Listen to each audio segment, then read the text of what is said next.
Welcome to the Employee Health and Wellness webinar. We are thrilled that you are here and joined us today for this important and informative Employee Health and Wellness webinar.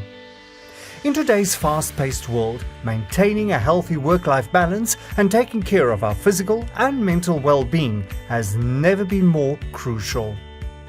This webinar has been carefully designed to provide you with valuable insights, practical tips, and resources to support your health and well-being journey.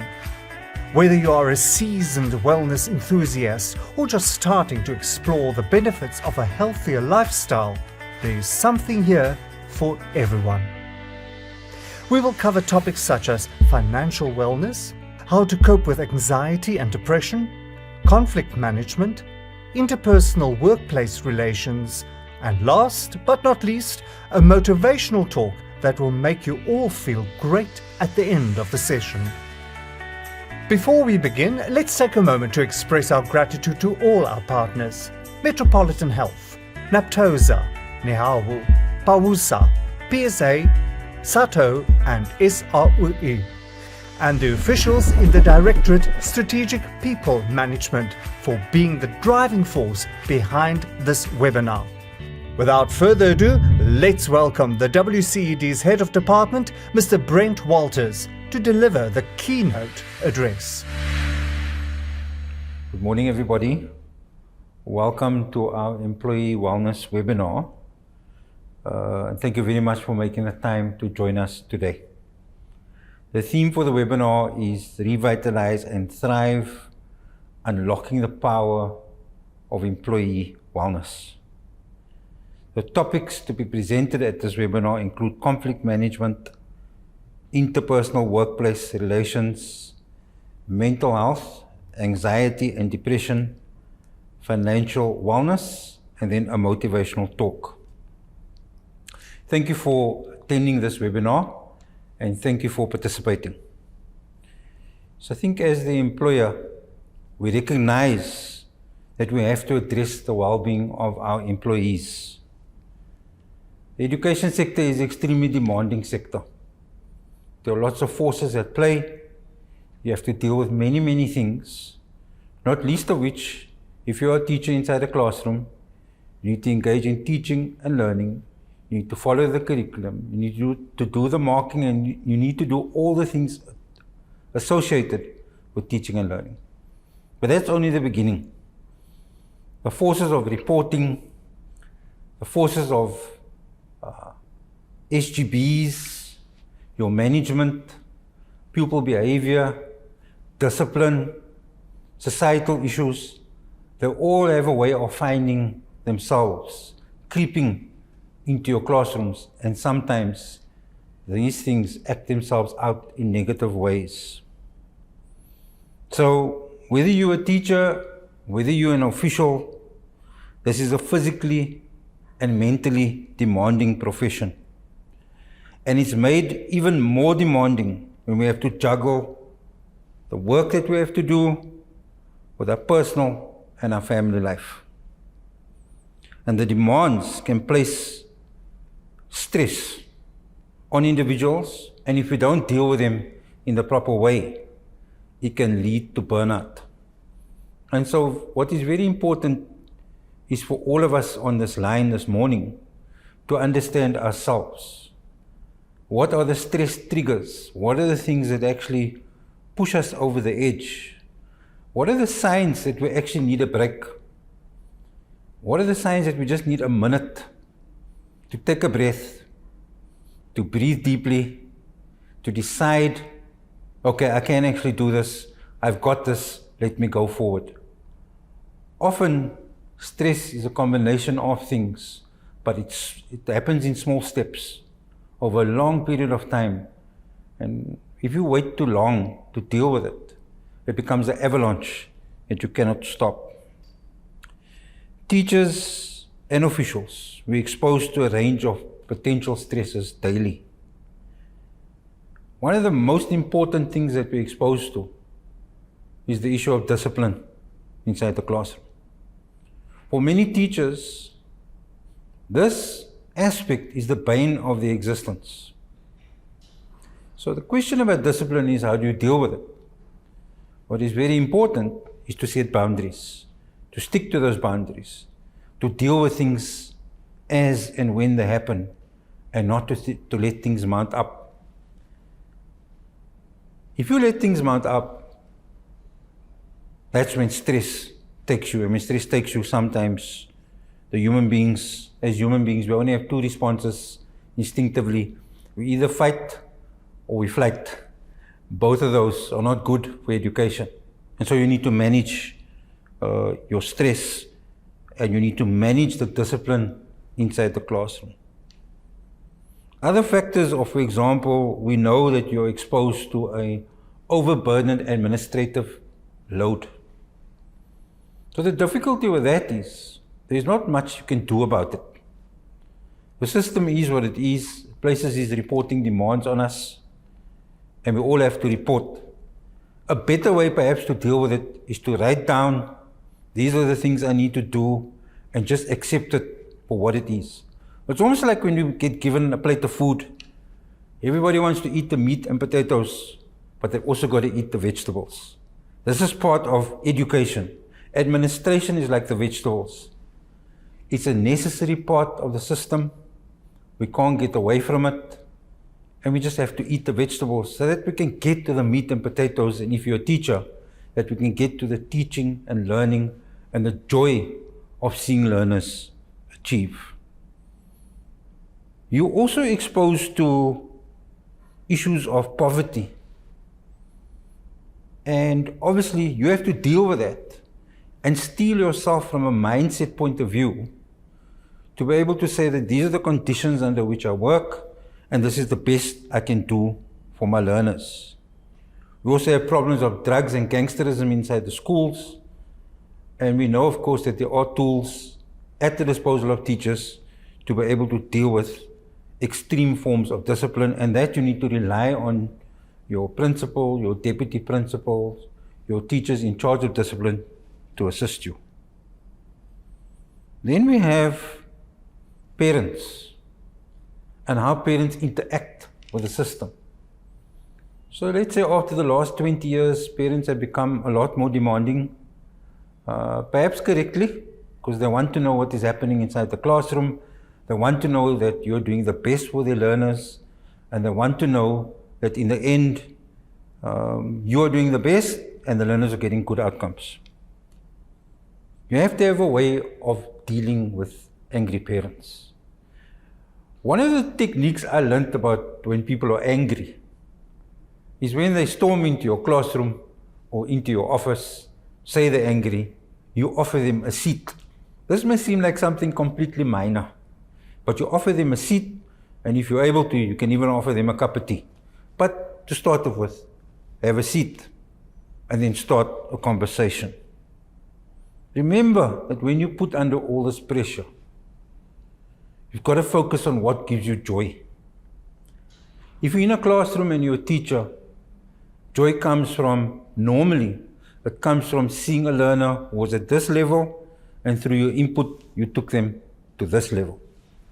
If that is your moment of joy, make sure that into your day, you build those moments of joy. Some of you have moments of joy just because you have an opportunity to explain something to people. If that's your joy, then let that be your moment of joy and the moment you take out of it to make sure that you get sustenance to be able to handle the difficult times ahead. Some of you may even enjoy marking, although being an ex-teacher myself, I doubt that very much. I doubt whether you enjoy marking, but if you do enjoy marking, make sure that you build that into your routine. It is important to focus on what gives you joy inside the profession. Everything in education is not bad. In fact, the majority of things are good. It's what we choose to focus on that defines how we feel about something and how our attitude towards that thing is played out, and education is no different. I'm not trying to paper over the cracks, because since COVID-19, we have a whole new set of challenges facing us. We have to deal with learning losses and the recovery of learning losses. We have to deal with behavioral issues that we saw inside the school system that came about in COVID-19, just the discipline of getting children back into the classrooms.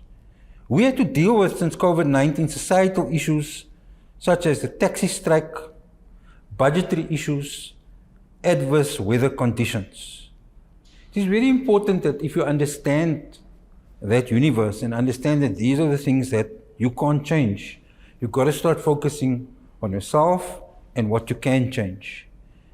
In an airplane, when you get on an airplane and you're seated there, normally the cabin attendants, voice will come over the microphone and they say, if the cabin decompresses, pull the mask will drop from the panel above you, pull the mask to yourself and put the mask on yourself first. Do not help another person. Now in teaching and education, this is the exact same thing. In the context of the airplane, they're saying push the mask onto yourself first because you can lose consciousness if you don't get oxygen. So if you're trying to help somebody else first, but you haven't helped yourself first, you can both become unconscious. And if I take that metaphor and put it into teaching, it is very important for all of you to take that mask and put it on yourself first. So that could mean taking walks if you love taking walks. It could mean playing sport if you love playing sport. It could mean going to the movies if you love that.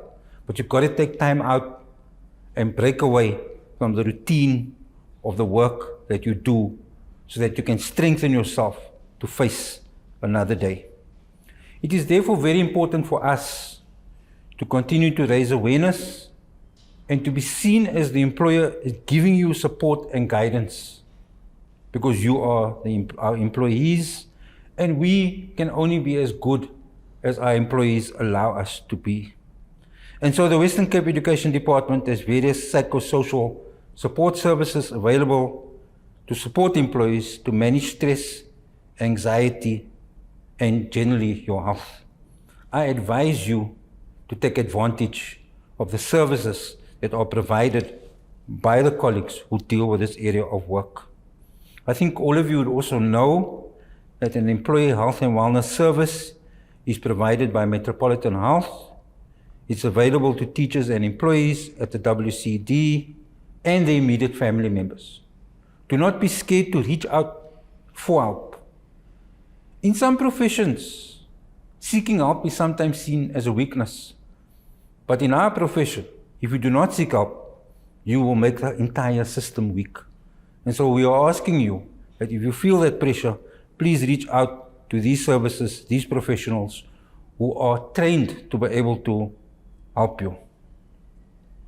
The service has been adapted to assist with various issues during the current crisis. For example, family challenges, stress management, trauma, and even topics like personal budgeting. Cost of living is going sky high at the moment. We're all struggling to make ends meet, and that could also be the source of your stress. Seminars such as the one held today and district support interventions are also all contributing towards the support, your support. I urge you to continue to provide support to teachers if you're in that position, to learners if you're in that position, or in need of additional interventions which will assist with classroom management. I think overall, when we think about where we are going as the education department, we want to be a caring employer and live up to that value of care. We care about your health, we care about your wellness, we care about you. Please make sure you look after yourself so that you in turn can look after the system, and the system can deliver children of the highest standard. I thank you for attending this health webinar and wellness webinar, and wish you well for the future. Thank you. Thank you, Mr. Brent Walters, for that inspiring and informative keynote address. Your insights into the importance of employee health and wellness within our organization are truly invaluable. Mr. Walters has set the stage beautifully for what promises to be an engaging and enlightening employee health and wellness webinar. We appreciate your dedication to fostering a culture of well-being within our organization. Before we move on to our next speaker, I'd like to remind you that this webinar is not just a one-way street. Your questions and participation are essential to making this a truly interactive and valuable experience. Feel free to use the chat to ask questions or share your thoughts throughout the sessions. So, let's continue with our Employee Health and Wellness webinar. Our first topic of the day will be focusing on a crucial aspect of overall well-being: financial wellness.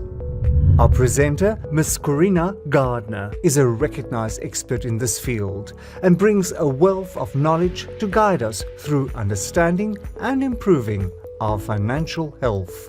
Ms. Gardner, a warm welcome to you and thank you for being with us today. We are eagerly looking forward to gaining valuable insights from your presentation on financial wellness and how it aligns with our overall health objectives. So, without further delay, over to you, Ms. Gardner.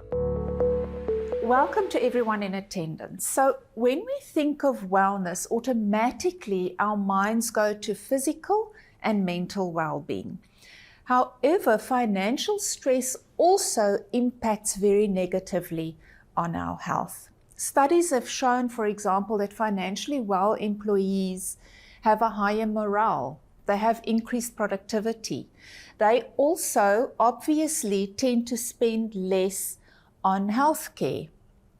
So financial wellness now becomes a very important topic, because that equips us with the skills and knowledge we need to make sound financial decisions, which means that we then become financially responsible and independent. Financially well employees are therefore an asset to their organization. So let us start this topic of financial wellness by looking at some important definitions that are going to help us navigate our way through the topic of wellness. The first one is headwinds and tailwinds. So headwinds in an economic sense are bad for the economy. These are situations that arise, often we don't have any control over them. So it's things like credit crises, natural disasters, a rise in inflation. There's nothing we can do about them, but they are bad for the economy. Tailwinds are the exact opposite. Tailwinds are good for the economy. They boost the economy. And often, tailwinds are actually something that we do have control over. Now let's look at a budget. From a finance perspective, a budget is an estimate of income and expenditure for a set period of time. In an economic sense, it's the amount that is needed or provided for a specific purpose. So those two terms, you can see the ones underlined there, those are important for our personal finances. Because from a personal perspective, economy could refer to our own personal budget or our household budget. Life stages are the same for everyone. We all start life out as single people, working a job, really taking care of ourselves only, until a point where we typically get married, we have kids, we raise those kids to adulthood, and then we become empty nesters, which is when all our kids have left home and we are now back to being on our own again. Often this empty nester stage coincides with our retirement. Let's look at some facts. When we're discussing economic headwinds, let's look at the reality as regards debt. Debt is expensive. It's much easier to get into than it is to get out of. It also grows faster than savings. Having said that though, we do get good debt versus bad debt. Our role is to navigate between those two before actually going into debt. So when we make the decision to enter into a debt agreement, we have to make sure that we can afford those repayments, because one missed premium can result in a higher debt cost. Debt now has an impact on our savings, unfortunately, because higher debt results in lower expendable income. As soon as we have a lower expendable income, we now save less. So there's less for a rainy day, there's less for educational savings. So when these circumstances arise, what do we typically do? We go into more debt, because now we have to cover those circumstances that have arisen. And so the cycle starts. On top of that, enter inflation. Inflation now affects both of the previous two, because inflation makes debt even more expensive. Our repayments are now even higher than they were, meaning there's even less now that can go to savings, and it becomes something that's very difficult for us to get out of. What is the solution many run to? Resignation. Early retirement can be seen in the same light, as that is an option that very often in those circumstances is also considered. That's a problem, because as soon as we resign or take early retirement due to the first three factors, that now impacts on our retirement. Because what we have effectively done is created for ourselves a shortfall in our retirement provision. Let us say that you have been in employment for 10 or 20 years, and now you make the decision to either resign or take early retirement if your age permits.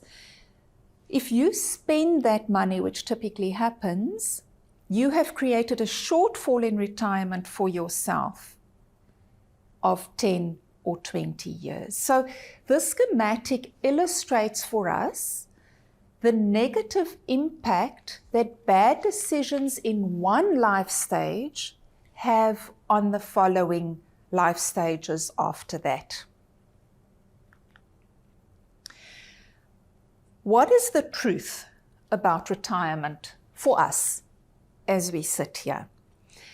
A comfortable retirement typically is where you retire with 75% of your final salary prior to retirement as your retirement income. So to make that easier to understand, if you have a final salary of 10,000 Rand, you would want a retirement income of 7,500 Rand. The reality currently is that only 4 to 6% of South Africans are in that position. Only 4 to 6% can say that they can retire comfortably, but then that's not necessarily for their whole retirement. So you can see the problem that we've got as it is, without our previous debt scenario taken into consideration. The reality then is that at age 65, of 100 people retiring, 6 will be able to retire comfortably. 16 will have to depend on the state. 31 are going to have to work post-retirement. And 47 will be dependent on family. As though that is not bad enough, there's some additional headwinds to be considered in retirement. Life expectancy has increased. Longevity has become a problem because now we are living longer than we did before. So the pension that we do have, which we've already seen is not sufficient, has to provide for us for an even longer time. Add to that the impact of inflation. Inflation erodes our income, which means the longer we live, the more exposure we've got to inflation. Then the third one is we've got medical expenses. As we get older, our medical expenses increase. So with the first two factors impacting negatively, we can expect our medical expenses to continue for a longer time at a higher rate. So having said that, what do we do about the problem? What do we do to create positive tailwinds? Remember, we said initially tailwinds are good for the economy. They create growth. So what can we do to create a positive environment for ourselves? In our schematic where we discussed debt, we said that it's easier to get into than out of. That was the one thing. The other thing was we must only enter into debt, whether good or bad debt, when it's really necessary. We don't want to incur unnecessary debt. Therefore, we must make certain considerations in our decision-making process of whether we're going to enter into debt or not. Those considerations are: make sure that you know exactly what the rate of interest is going to be. Generally, you'll be offered a credit life benefit. Yes, a credit life benefit is going to make your debt even more expensive, marginally, but still more expensive. However, there's also a benefit involved, because when we have credit life included on our debt application, that makes it easier for our loved ones should we pass away with the debt still being current. Make sure, if you're going to enter into debt on your credit card, make sure that you understand the difference between your straight option and your budget option, because they have different repayment terms and they have different interest applicable to the two. Debt counseling and consolidation is something that many that are caught in this debt trap, many go for that. But it's important to note the difference between the two. There's a difference between debt counseling and debt consolidation. Debt counseling is a cheaper process. It's a process whereby you get assisted through your process of becoming debt-free, whereas debt consolidation is something that is done on your behalf and therefore is going to incur costs. So those are the things that we want to make sure of, not after entering into a debt agreement, but before entering into a debt agreement. The key when we're looking at personal finances and how to manage our personal finances, the key really is to spend less than you earn. And the only way you're going to do that is to differentiate clearly between what you actually need and what your wants are. Once you've got that difference in place, it now becomes easier for you to prioritize your spending, because that really is what you want to do. You want to have a plan, and within that plan, prioritize what you are going to do with the money available. So when your priorities are in place, then you can work on your goals. What is it that you want to achieve from a financial perspective? Set goals on a short, medium, and long-term basis. So you want to have 3 to 12 months, you want to have 3 to 5 years, and then you want to have 10 plus years. When you've done that, it helps you to plan and direct your spending. When you've planned and directed your spending, obviously it's going to encourage saving, because you know what your goal is, you know what you're working towards. So not only are you limiting the amount of debt you take on, but you're also making money available in order to save for these things that can come up unexpectedly. The minute you see budget, I think most of us want to just run for the hills because it's a scary concept. We don't want to sit and have an honest conversation with ourselves. But when you break it down, it's actually quite simple. There's a principle, the 50-30-20 principle. What that means is you want to utilize 50% of your income for fixed expenses. What are fixed expenses? Those are expenses that you have on a month-to-month basis, but generally the amount of expenditure stays the same. So that'll be your bond or your rent, car repayment, school fees. They may vary slightly, but not very much. The 30% that you spend on your variable expenses, those are things that you have monthly, yes, but it's not always the same. Very seldom is it the same month to month. Examples, your rates and taxes, your utilities bill, your grocery bill, your fuel expenditure or travel costs, however you do that. Those are your variable expenses. The 20% is what you, in an ideal world, want to set aside for savings. So in broad spectrum, that's where our budget is going to start, with a 50-30-20 principle. How do we do that? Let's look at some tips that are going to make budgeting a less scary and a more approachable topic for us. We start by making a list, but make sure that you list everything, all your income and all your expenses, even non-essential expenses. Budget an amount for non-essential things, that you give yourself a little bit of leeway, and then you deduct the two columns from each other.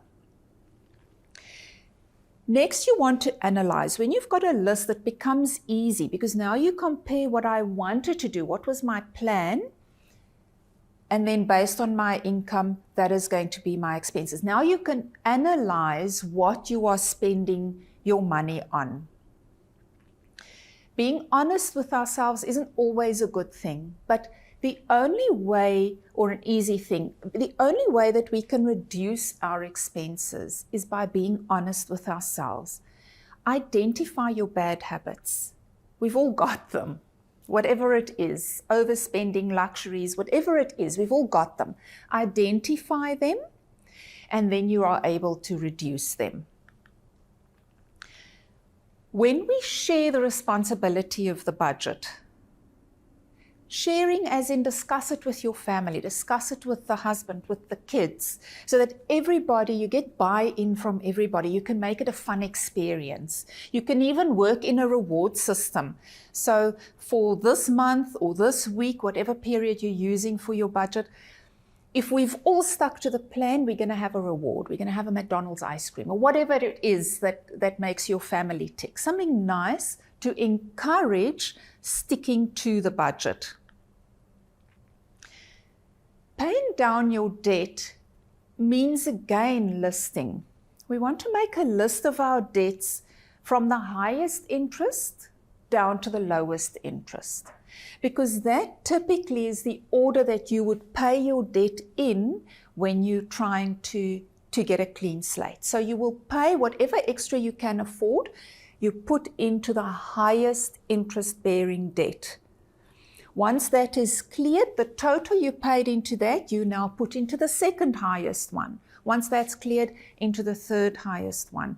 It's a motivator, but it also saves you money because of that descending order of settling the amounts. Keeping your receipts seems like a bit of a hassle, but it's a very simple way of managing and monitoring, because you can see immediately where and on what you've spent your income. As an example, I have a client who uses an envelope system. So she will write on the front of the envelope her budget for that month. As she progresses through the month, she keeps all the slips inside after noting it on the front. So if the expenditure is fuel and she's got a 3,000 budget, she'll put her slip inside and then write, I've now spent 1,000 Rand. I just thought that was quite an effective way of doing it because it's something you can carry with you, it's quick and easy, and you can access the information quite easily. Flexibility. Life is not rigid. Things come up unexpectedly. Unforeseen things happen all the time. Your budget needs to fit in with that. So don't try and make a rigid budget where you have to stick to the letter of the budget. Allow for unforeseen things. Even if you have a column in your budget that says ad hoc expenses and you put some money aside just in case something comes up. We tend sometimes to live in a dream world. We budget according to what we wish we had, instead of budgeting according to what we do have. So go back to the first point, the list. Your income as it is, not the income that you wished you had.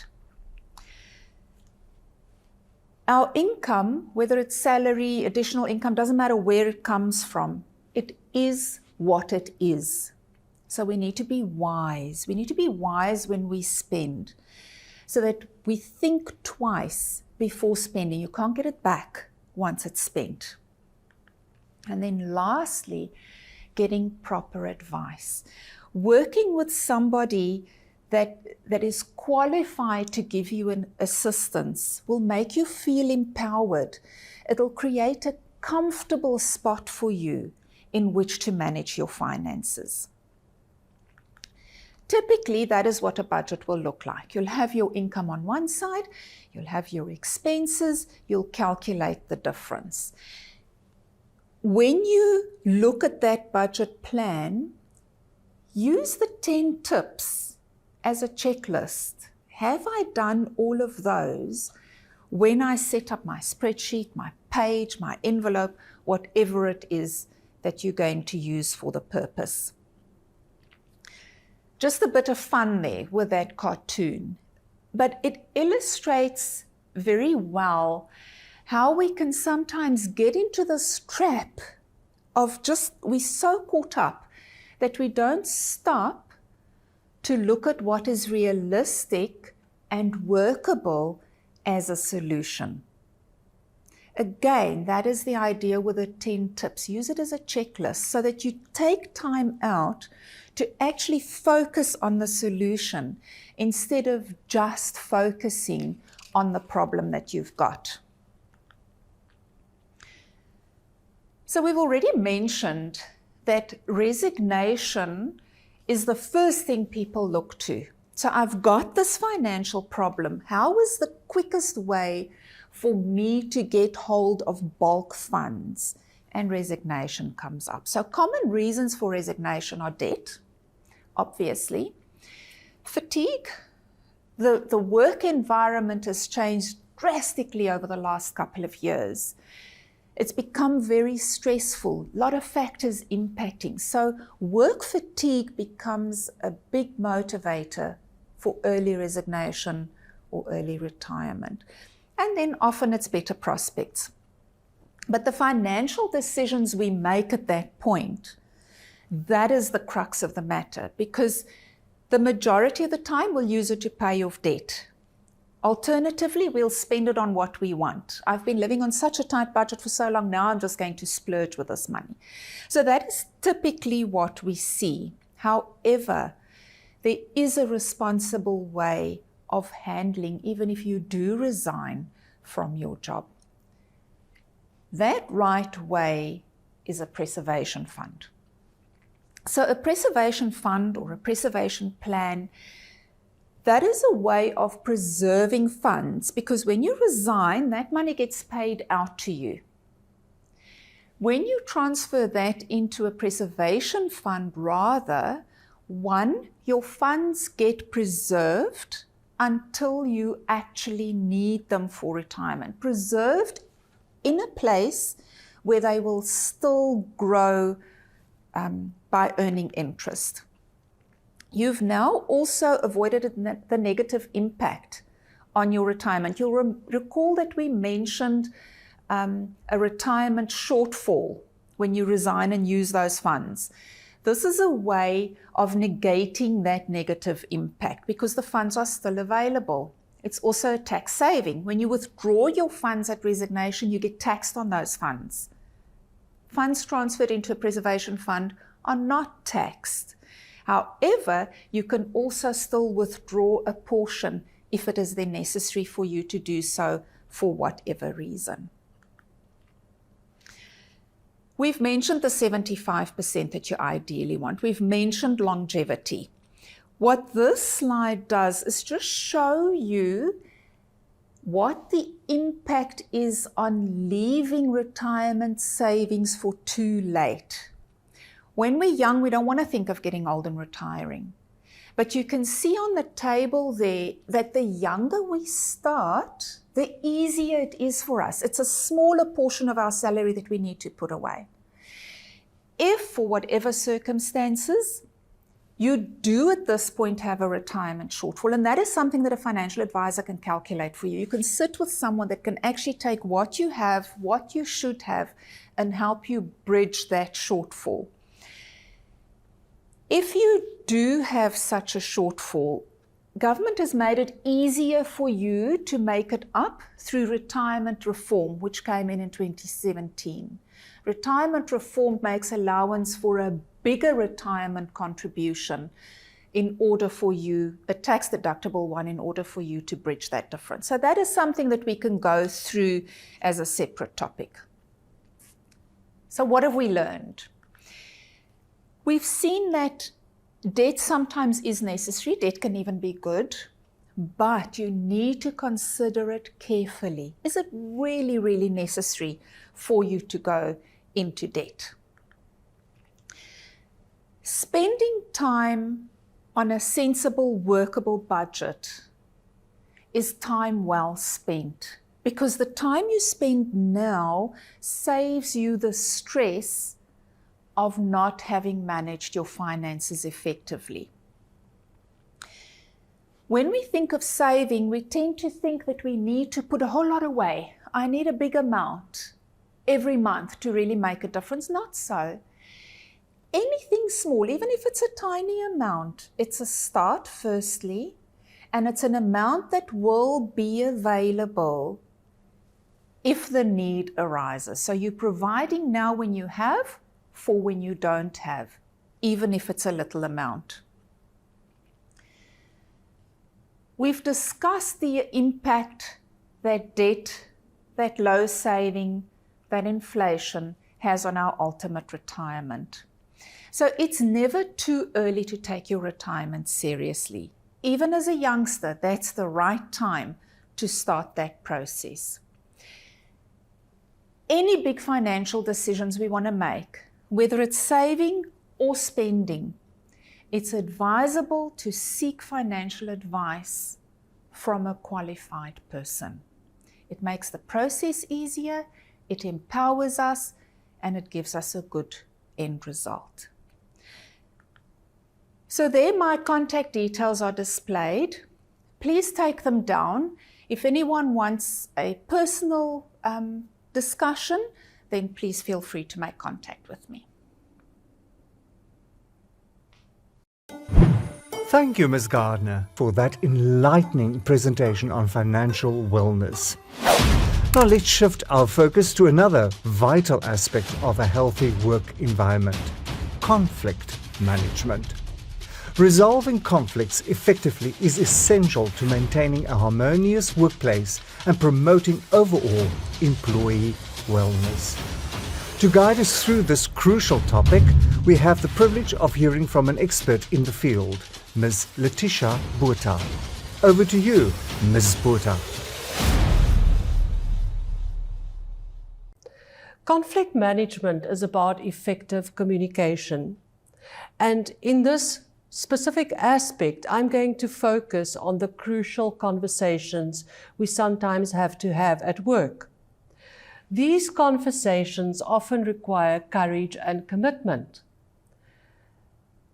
I'm sure many of you, as you're sitting here, you're thinking about the teams that you work with at school, and you're hoping, or in your office, and you're hoping or wishing that some of them could have been here. But that's not the point. We're not doing conflict management for group contexts today. We are going to focus on you and provide you with tools to assist you when you have difficult conversations. I'll get to the definition of crucial conversations in a while, but that's not our starting point is. Our starting point is to focus on the way in which you can address and eradicate conflict from your personal and professional development as someone in the educational environment. Our approach today is, and you'll notice that I'm not saying our outcomes. In this short session, it's going to be very difficult to reach most complex outcomes. So I'm going to take the approach that you are going to be introduced to the crucial conversation, what it is. We'll guide you on a crucial conversation and how you should approach it when you, in your work context. Help you to create shared meaning in a conversation to impact on personal and professional relationships, and to ultimately turn crucial conversations into sustainable action. I specifically refer to the concept of sustainable action because I'm hoping that with what we're doing today, that you will be able to go and apply these skills within your context and use the tools and the knowledge to improve on conflict management. I want you to consider a recent situation in your context where you had to have a crucial conversation. You'll note that the slide has a heading which says reflection. I'm very much pro reflective practice because I think that's what we need a lot of in an educational environment. So what I'm asking you to do is, within your context, school management, your office manager, your head, your team, have you recently had a situation within your context where you had to have that crucial conversation? What happened before, during, and after the conversation? Did you reach the outcome you had hoped for? What could you have done differently? Not the other person, you. How could you have behaved differently to have improved the outcome that you didn't get?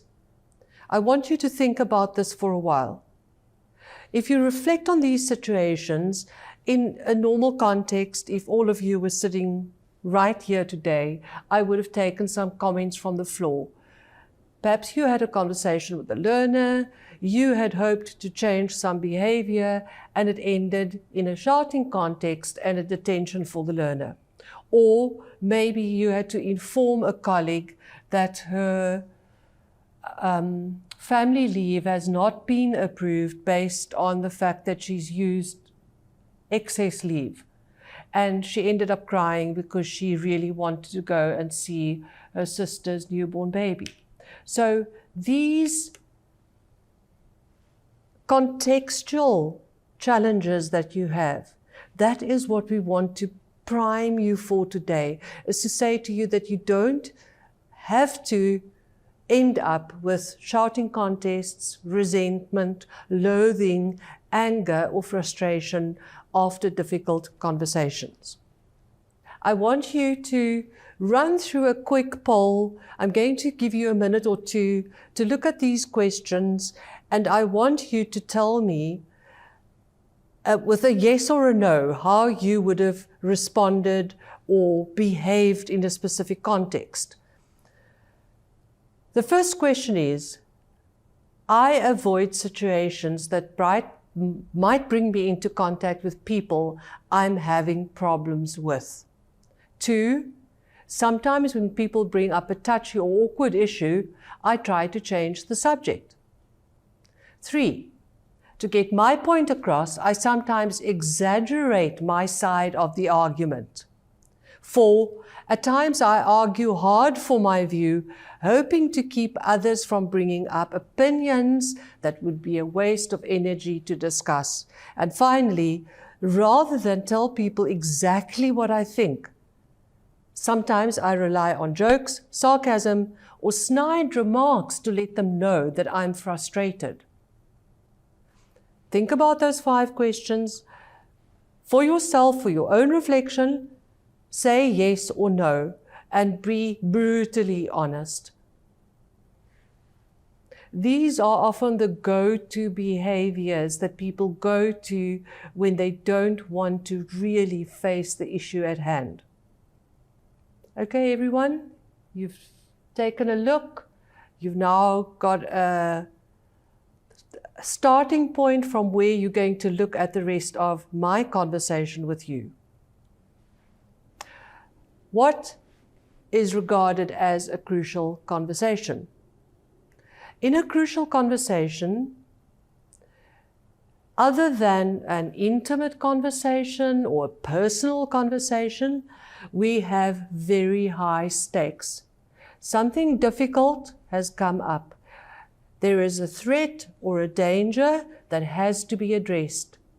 It might be interpersonal, one-on-one, it might be a group against another person, but the stakes are high.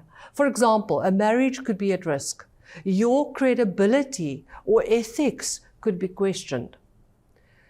The second aspect of a crucial conversation is we know that opinions will differ. These differences of opinion are often based on the age, sex, level of education, life experiences, perceptions, and background of each individual involved.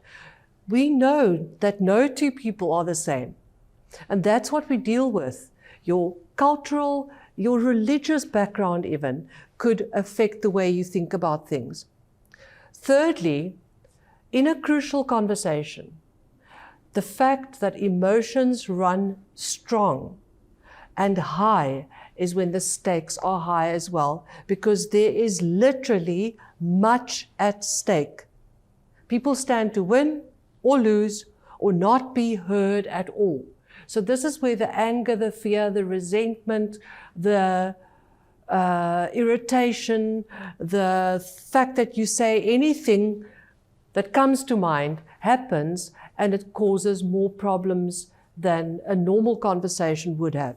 And then finally, in a crucial conversation, the outcome of the conversation could significantly impact on the lives of the people involved. If violence is involved, and we know that these things happen when people have big differences of opinion at school, you could have 2 teachers fighting. Or you could have a parent come into the school and address a teacher, and it becomes a shouting contest in front of the learners. And the stakes that were very high to start with have now resulted in an undesirable outcome for especially people in an educational context, let alone other contexts. So that's a crucial conversation. And I'm pretty sure if you think back to my first question, you've had some of those. They might not have been as threatening or as violent, but we'll get to the other aspects of violence. Violence could be verbal abuse as well. How do you recognize a crucial conversation? Now, I'm looking at you specifically, and I'm thinking, what does your body do? What are the physical signs that you are afraid or concerned about a conversation? Does your heart beat faster? Does your mouth go dry? Do you find it difficult to swallow? Do you find it difficult to mouth your words? Does your tone of voice go up or down? Or do you just go totally silent? These physical signs are a result of you being under tremendous stress at that moment, and your amygdala, which is the part of your brain stem that actually helps to keep us alive, is saying, I've got to fight or flee the situation. This is a fight or flight, and I am in danger here. I've either got to start, swinging them apples, or I have to run for the hills. Okay, each of you might have different responses. Some people start giggling when they're very afraid. They're stuck in a lift, the lift doesn't go up or down, and they literally stuck to the ground, and they start giggling because they don't know what to do. The second aspect of a crucial conversation is the emotional signs. There's a very big link between the physical and the emotional. The adrenaline and the hormones that you secrete when you get a big fright affect you emotionally. Your emotional part of your brain is more advanced or different to the amygdala, to the brainstem. That's where you have the center of your feelings, and these are often based on your past experiences. PTSD, for example, is a typical example of how people would show an emotional response because they've heard that sound before. They've heard a bomb explode, and now there's a boy in class who's decided to throw a cracker or something, and the teacher goes into an emotional shock. Thirdly, behavioral signs. And these are more sophisticated than the emotional signs. They are the things that you've taught yourself over years to overcome some of the problems. So you would perhaps not like what's happening in the crucial conversation. So you make a joke and you try and steer the conversation in another direction. You're not addressing the issue at hand, you're trying to get away from it. Or you turn to labeling and you say, you always say that. Why do you have to be so unfriendly? You don't think of your own position in this. You're trying to call out the others who are affecting the conversation. I love this little summary. The games we play when we are in a conflict situation. These games are referred to as costly games. They cost us something because if we do not address the issue at hand, or we behave like a child or a teenager during a crucial conversation, it will not give us the desired outcome.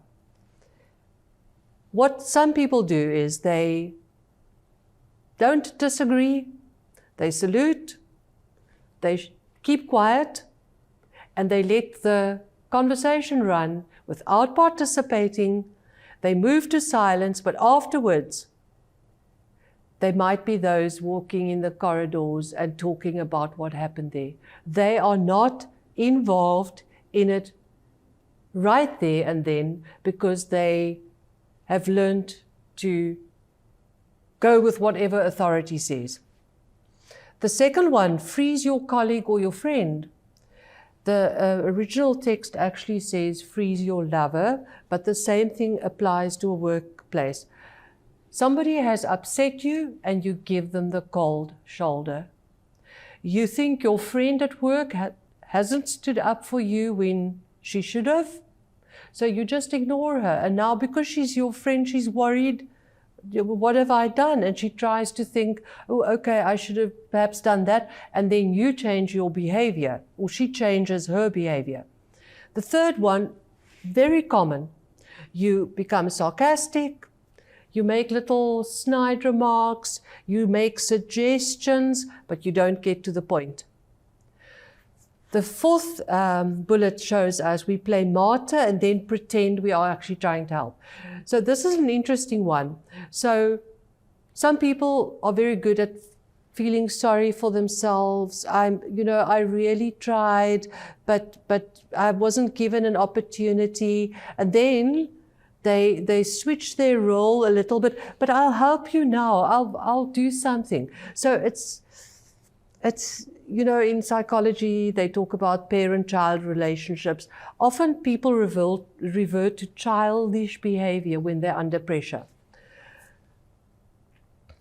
You can go through these. I'm sure you've seen the list already and reading through it. But the one that I know is very common in an educational context, in a staff room, for example, someone has done something in the staff room or before the staff meeting. The principal knows who it is, or the departmental head or the deputy principal knows who it is.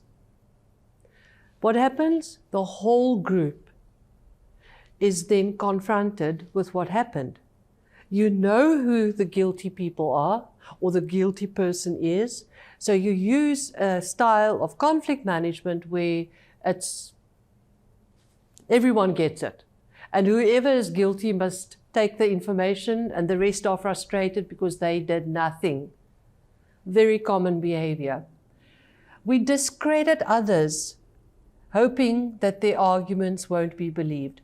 So in a decision-making context, someone has sort of not forced his opinion, but succeeded in getting everybody else to do something.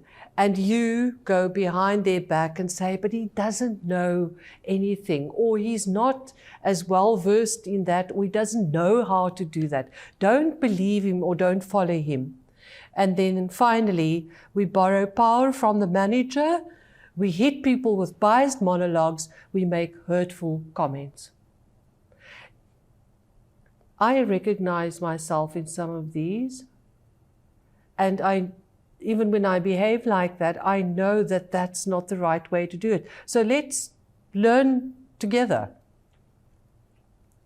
I've spoken a bit about emotions, and you'll see that I specifically refer to this as emotions. There's movement in it. Your emotions cause something else. Your emotions will prevent you from doing certain things, but it will definitely turn you into a likable person or an unlikable person or a person who's afraid. So if you look at the graph that I provided here, you'll see it has 4 quadrants, and it basically works on a low intensity emotion to a high intensity emotion. And then again from negative to positive. The bottom part is where it's normal. You're sometimes bored, sad, tired, or calm, serene, and content. We are concerned about the red one. We like the excited, elated, and ecstatic one, because that's after school sports and the blue team have won and everybody, the sun you sort of burnt you and you're all over the place and happy and shouting. That's fine. The left-hand side is not. If you have a high intensity emotion and you're negative, it can lead to anxiety, anger, and fear. And that's what happens in crucial conversations. That's what we want to avoid. At the front of your brain is the neocortex. That's the last part of your brain to develop. When a baby is born, pretty much it's screaming and crying for food. That's amygdala, that's survival. And then as the baby grows up, he learns to become a little bit sad when mommy has scolded him, or he throws a terrible twos tantrum, still amygdala and emotions. As you go through school, as you gain life experiences, as you have exciting or sad experiences, your brain in the neocortex forms complicated patterns to show you how to respond. Here's the thing which I realized when my eldest son was about 15 or 16 years old. I couldn't understand how a child with a good brain couldn't focus on doing something like just packing his school bag, unpacking it when he comes home, and then packing it for the next day and keep it all neat and tidy while he gets good marks for maths. I couldn't understand this discrepancy until I read a Time magazine article about the development of the child's brain. Your neocortex is not fully developed until about the age of 25. And that to me is significant, because if you think many people complete their studies at 22, but they still have a lot to learn about life and life experiences. Older people's brains, on the other hand, might be going south because of old age. So there are advantages in a fresh, new, young brain that can still develop, and an older brain that's become too comfortable with the way that that person is doing something. I'm just mentioning this, and please don't think all newly qualified teachers don't have a front brain. They have it. They've studied, they've learned a lot of things, but they have the power that it's still going to develop even further. And an opportunity like this is a wonderful way of gaining, hopefully, new insights. Why does communication fail in crucial conversations? We know that there's a stress response. We've spoken about that at length. The effects of the stress response will hinder the communication. It impacts on your voice goes high or low or booming, facial expression, and finally it becomes difficult to structure your thoughts. Think about it. How often have you been in a situation where you just can't find the words? You're so mad you can't find the words. Or you just cry, you burst into tears. Husbands and wives will know some of these little symptoms that are quite normal. What do people do when they find themselves in a crucial conversation and they sort of want to get out of it? They try to play a certain role, subconsciously, not consciously. There are three what we call clever stories people tell themselves when they're in a crucial conversation. There's the victim. It's not my fault. That's the person with the body language, standing, looking down, actually bowing in submission, saying, I didn't do anything, it wasn't me. The second one is the villain, the person saying, not good enough, go again, there's no conversation. The villain says, it's your fault.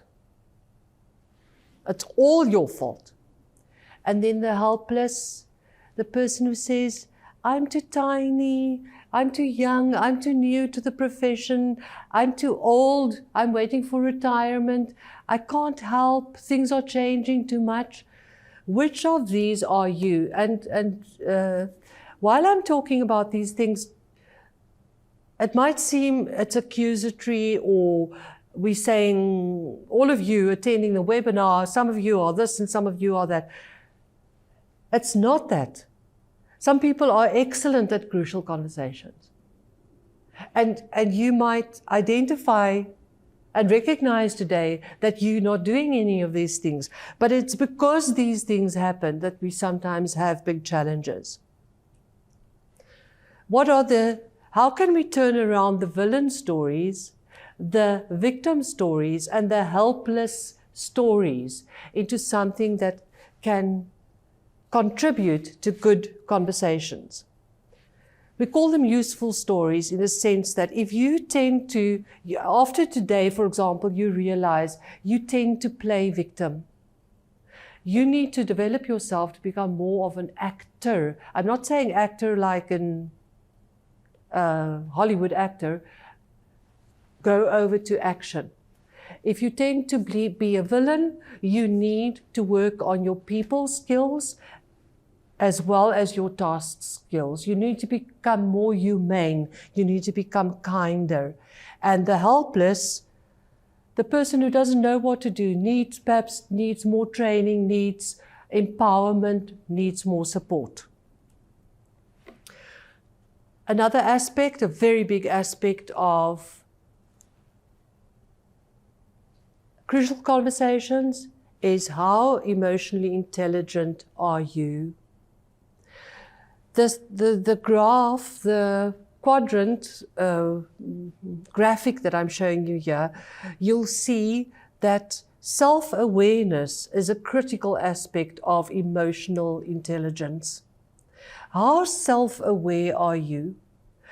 Can you recognize your own feelings, and how can you regulate them? Because it's no use saying, I tend to be very emotional, but then you tend to also ignore or study or practice how to improve on emotional maturity. And the second side, the right side of the graph, is the social development. How good are you working with other people? Do you tend to say, I'm not a team player? But you have to engage with people in the office and with parents and your spouse and your in-laws and your neighbors. How much are you in need of more development socially? Do you show empathy when other people are suffering? The dialogue model. I referred to the dialogue model right at the start, and in the villain, victim, and helpless stories that I just referred to, I used the word stories.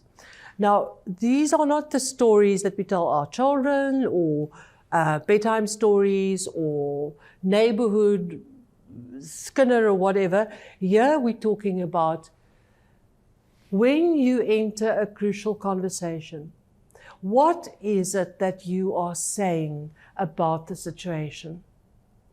If you look at the model is very descriptive in the sense that it shows us quite a few things that we've already referred to.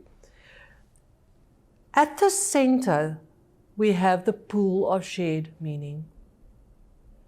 So in a crucial conversation, what we want to do is to get you, the me, and the others to a point where everybody has shared their thoughts, their feelings, their ideas on what kind of action should be merited by the situation. And everybody in that pool shed of meaning feel that they're in a place of safety. You can trust the others can trust you. But when you look at the outside, if people don't get to the point where they can act together, work together in a safe space, some of these crucial conversations often stop with you see and hear, you tell a story and you feel, and that's where it stops. Your actions are not safe and not conducive to that pool of shared meaning. Right around the safety net of the dialogue model, you will see the dangerous things that could happen when people are in crucial conversations. I referred to it right at the start. Silence. You withdraw from the conversation. You avoid the conversation. You mask, you hide your feelings. You make jokes when actually you are quite sad. On the other end, the violence end, people don't want to listen to you, so you try to control them. Or people become violent when they label other people. He's a so-and-so, she's a so-and-so, don't listen to that person. And finally, attacking, verbal abuse and physical abuse. So keep this dialogue model in mind when next you are in a crucial conversation. Is it safe for people to share their feelings and their actions, and is there trust? Or is the communication such from either the sender or the receiver that it's only about seeing and hearing and telling a story, but it's not about appropriate feelings and appropriate actions.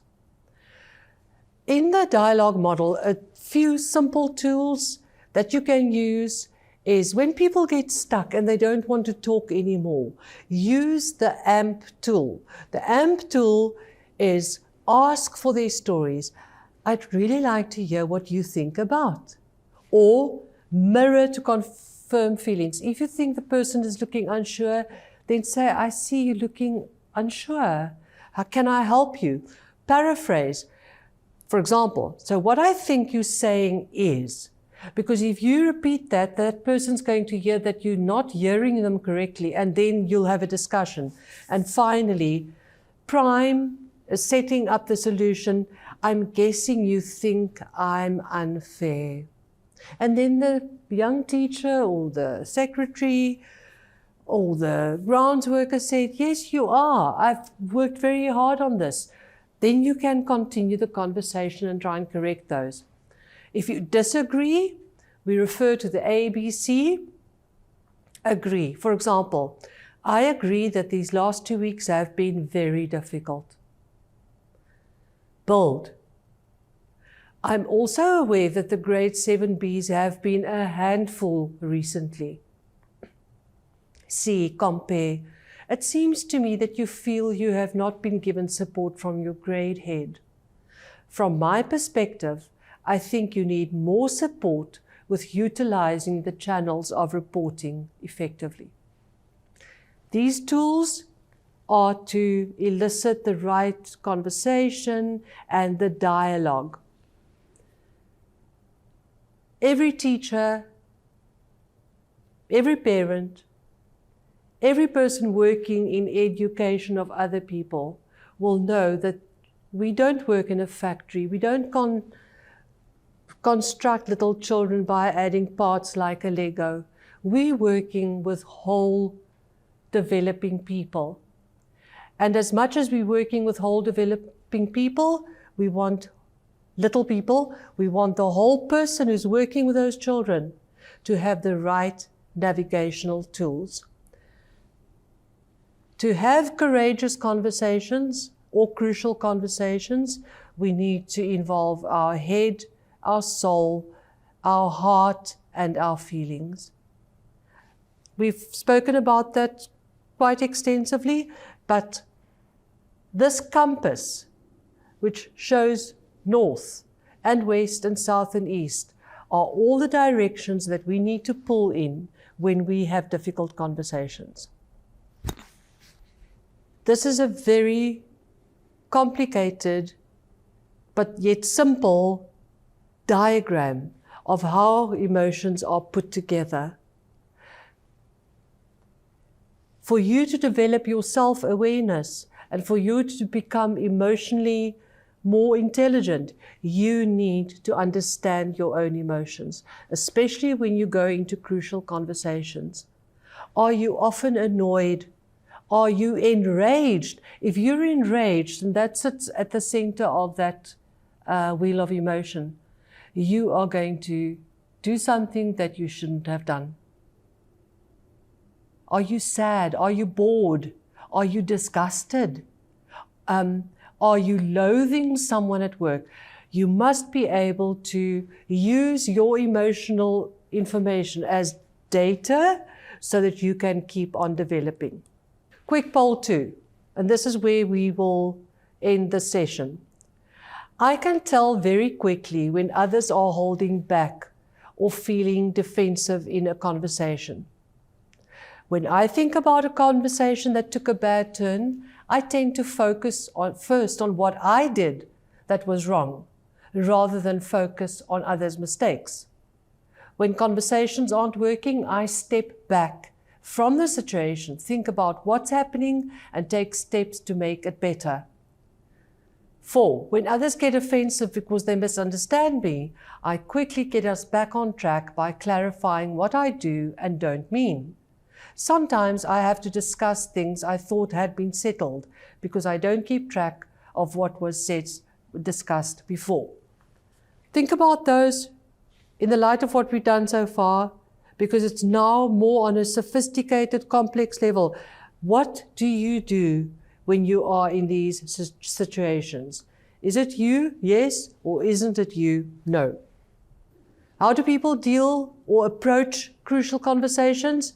3 mainstream approaches. 1, they avoid it. They know they have to have a conversation with somebody about their code of conduct at school, but because this person is a friend or has been working with them for 10 years, they avoid the conversation, but the problem doesn't go away. The second approach is people have nervous breakdowns. People are under pressure at work, and there are threats and dangers, and their physical responses make them ill, and they end up at bed or at home because they can't go to work. They go to work under stressful circumstances. The emotions we referred to in the previous slide with the wheel of emotions, they find it very difficult to deal with it. They feel burnt out and under duress. And the third approach is performing effectively.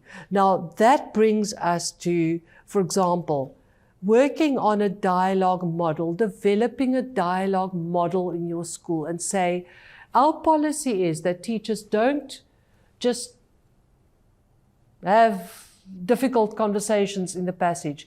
You set a meeting time, you prepare for it so that the right decisions can be taken in the interest of teaching and learning. How do we manage these crucial conversations? Start with yourself. Be aware when safety is at risk. Make it safe for colleagues to share. Master your stories. If you tend to make the victim's choice or you become the villain, master your story. You have to learn to be better than that. You need to empower yourself. The next step would be make sure that you share with people how you're feeling. Ask them how they're feeling. Encourage engagement. Encourage discussion, even if the topic is very difficult. The second last one, ask other people how they're doing. We've just spoken about the AMP and the ABC.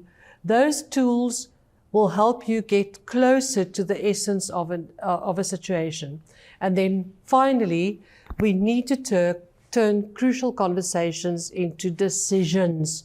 We can't be all happy and now we cry, we're so happy we've solved the problem, you won't be late for school anymore. And we walk out and we're relieved, but we haven't said we'll meet again in a month's time or 2 weeks' time to discuss how it's going. How do you prepare for the conversation? Always formulate what your problem is. Understand why you are having the conversation. Choose the right time and location. And understand that everyone will find the conversation difficult. You will find it difficult, and the person who's there because you're going to have that crucial conversation, the parent, learner, stakeholder, member of the community, your colleague, they'll find it difficult. But once you've been able to deal with it, you might find that it has a very good outcome. Methods of decision making, we all know this. These are the ways in which we often make decisions in an educational environment. When there's a danger, it's difficult, we say, just do it. The children's lives or learning is at stake. I want you to go and do it. Consulting means walking around, asking other people's opinions. Less risk, more time. Vote, we normally use when a large group of people is involved and we want to get some sort of democratic view from them. We vote, less risk, more time.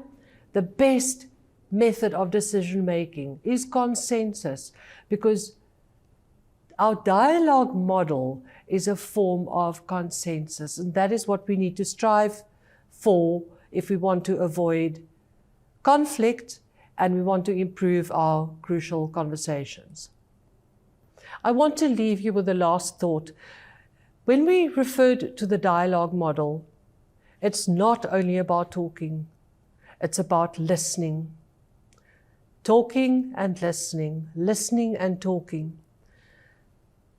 Dr. Gary Chapman says, when people respond too quickly, they often respond to the wrong issue. Listening helps us focus on the heart of the conflict.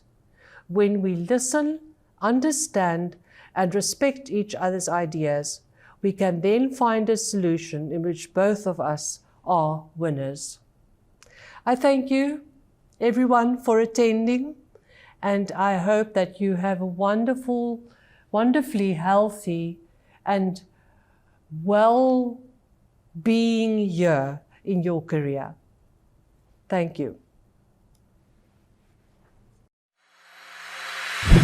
Thank you, Ms. Letitia Botha, for sharing your valuable insights on conflict management. Now, before we move on to our next session, it is time for a short body break. I encourage all of you to stretch, take a moment to breathe, and perhaps grab a cup of coffee or water. However, we kindly ask you to remain logged in and connected to the session so you don't miss out on the enriching content still to come.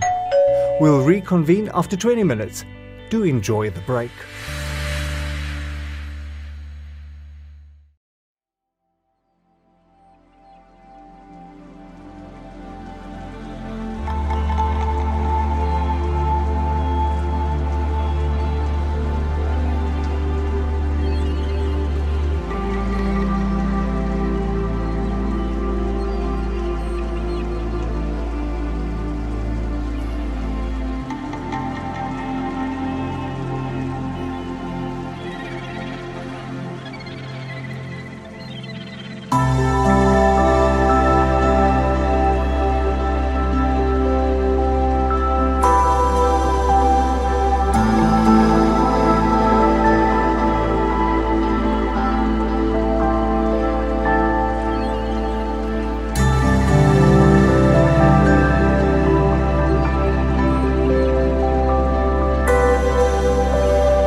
Welcome back, everyone. I hope you're feeling refreshed and ready for more enriching insights. As we proceed into this session, I encourage all participants to actively engage, take notes, and share your thoughts using the chat feature.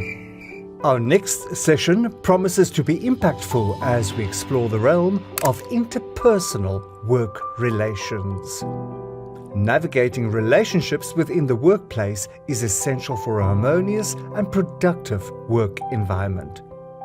To shed light on this critical topic, we have the privilege of hearing from two experts, Ms. Lebogang Maphelela and Mr. George Taodzera.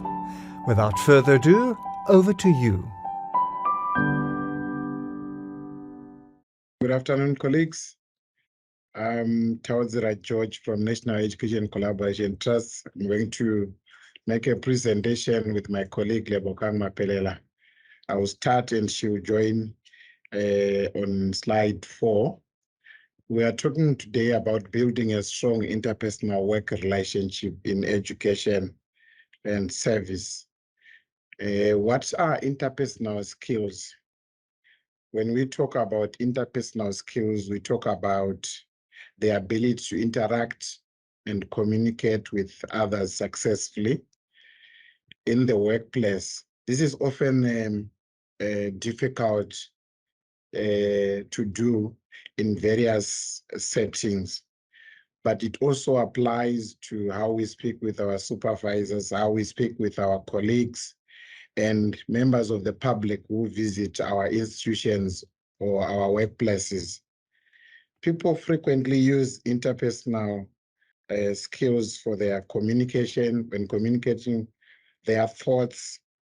For instance, when you are brainstorming at work or you have got challenges at work, people also want to communicate their emotions, like when a team member praises a colleague, or when you are engaging, say, in conflict resolution. So that's what interpersonal skills are. So interpersonal skills also deals with communication, and that's where I want Lebogang to come in and talk to you about it. Lebogang. Okay, thanks, George. As George has said, I'm going to speak to interpersonal communication. And we know that there's different types of communication. When we talk about communication, we've got different types such as nonverbal, verbal communication, and in interpersonal relations, we need to understand the types of communication that we use. So it is said that about 70% of communication that takes place is either misunderstood, misinterpreted, or rejected, or even distorted because we just don't get each other. So there are some projects that have failed in the past due to the lack of communication, where there was misunderstanding due to verbal communication being misunderstood, as well as when there's no clear directive, right? So some of the things that could cause conflict in a workplace situation, or causing a situation where colleagues are misunderstanding one another, that there's no interpersonal work relations, positive interpersonal work relations, is because there isn't an understanding of what is being said. And so the importance of communication then becomes prevalent. So we need to understand one another.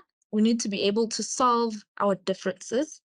And we also need to be able to resolve problems, make decisions, and build trust and respect within the workplace, right? And one of the major things that comes hand in hand or goes hand in hand with interpersonal communication is active listening. So we need to be able to listen to one another. And like I said before, there's nonverbal communication. So listening is also about seeing what you're seeing. So you're listening, but also looking at the nonverbal cues that people are giving to you. And so when you say that we are listening and we need to listen actively, that means that we need to be able to paraphrase information that is being said. And when someone is speaking, we need to not interrupt the speaker. So we need also not to formulate a stance until the speaker is finished saying what they're saying. And so that also plays into, conflict resolution. If you understand the verbal and non-verbal cues of communication, and you're actively listening to what is being said, and listening not to answer, but listening to understand, then you are able to solve conflicts that might come up as you work together in this relationship that you're trying to build in the workplace. So I don't want to go into too much details because the next slides talk about some of the things that I've mentioned. So then I'll give the reins back to George. Thank you, Lebo. She has spoken about the importance of interpersonal communication. If you want to look at it, find out how conflicts happen at workplace. Many times people will say to you, that's not what I meant. It means that it was not communicated well. If communication is not straightforward, or if there is no communication at all, people then begin to second guess what the administrators are talking about, what our heads of department are talking about, what our principals are talking about. When they second guess you, then there is no efficiency or teamwork, and that is all caused by lack of communication. The next slide talks about why interpersonal skills are important. Although hard skills are important, when you talk about hard skills, we're talking about our qualifications, the ones that talk to us about the way that we do our work, how qualified are we. Those are hard skills. But when employers are looking for people to employ the world over, it is said that the Dale Carnegie Foundation in America looked at how hiring happens at Apple. 85% of the jobs, they look at interpersonal skills. That's how important it is. You might have the qualifications, the hard skills that you have, but if you don't have the soft skills, which you call the interpersonal skills, you might be a hard sell in terms of your job. So soft skills, they indicate your ability to collaborate with your colleagues and grow within your organization or your institution. For example, if you are going to become a departmental head, if you are going to become a principal, if you're going to become a circuit manager, a chief director, or whatever, people don't only look at the qualifications that you have. In fact, at face value, our qualifications could be the minimum requirements that are there. Do you have a degree that qualifies everyone to apply for a certain post? But then what do people look at? They look at the soft skills. Are you able to work with others? If not, if you can't work with others, you may find that you may have all the required hard skills that you have, but you go for interview after interview after interview and you don't get the job. The best place to look at is to look at the soft skills. So soft skills can help you to build relationships and solve problems so that you can make positive contributions in your organization. You understand how to list them on your resume, you demonstrate them in an interview, you develop them in the workplace, and can help you find a new opportunities and careers even outside your organization. The next slide again talks about soft skills. These are personal traits that an individual may intimately possess, typically related to your personality. They are also called some people skills, soft skills. They help people to communicate effectively, like Lebo has said. They demonstrate professionalism and develop business relationships. Some professionals, such as customer service, if you go out of education, they rely primarily on their individual soft skills, but they are also relevant across industries. Hence, in our education system, they are very important. Anytime individuals interact with their co-workers, with the clients that come to our schools, our places of work, the soft skills, they make it better. We develop and improve soft skills through the way that we interact with one another, the way that we relate, even in terms of body language, like the previous speaker has spoken about. So your principals or your administrators or your divisional heads of department, they value those interpersonal skills. And these can lead to a number of positive outcomes, such as a more enjoyable work environment. So in terms of the institutions that we have in our situations, you find out that if an environment is hostile, if an environment is toxic, workers are not taken, their well-being is not taken care of, their wellness is not taken of, people are not happy. When people are not happy and when the relationships are toxic, those people cannot effectively deliver what they are supposed to deliver in their workplaces. You can't expect people that are dissatisfied to produce good work. So it's important that you create a workplace environment that is good, and that happens because of our strong interpersonal skills. These can be learned. We can learn them from what others do.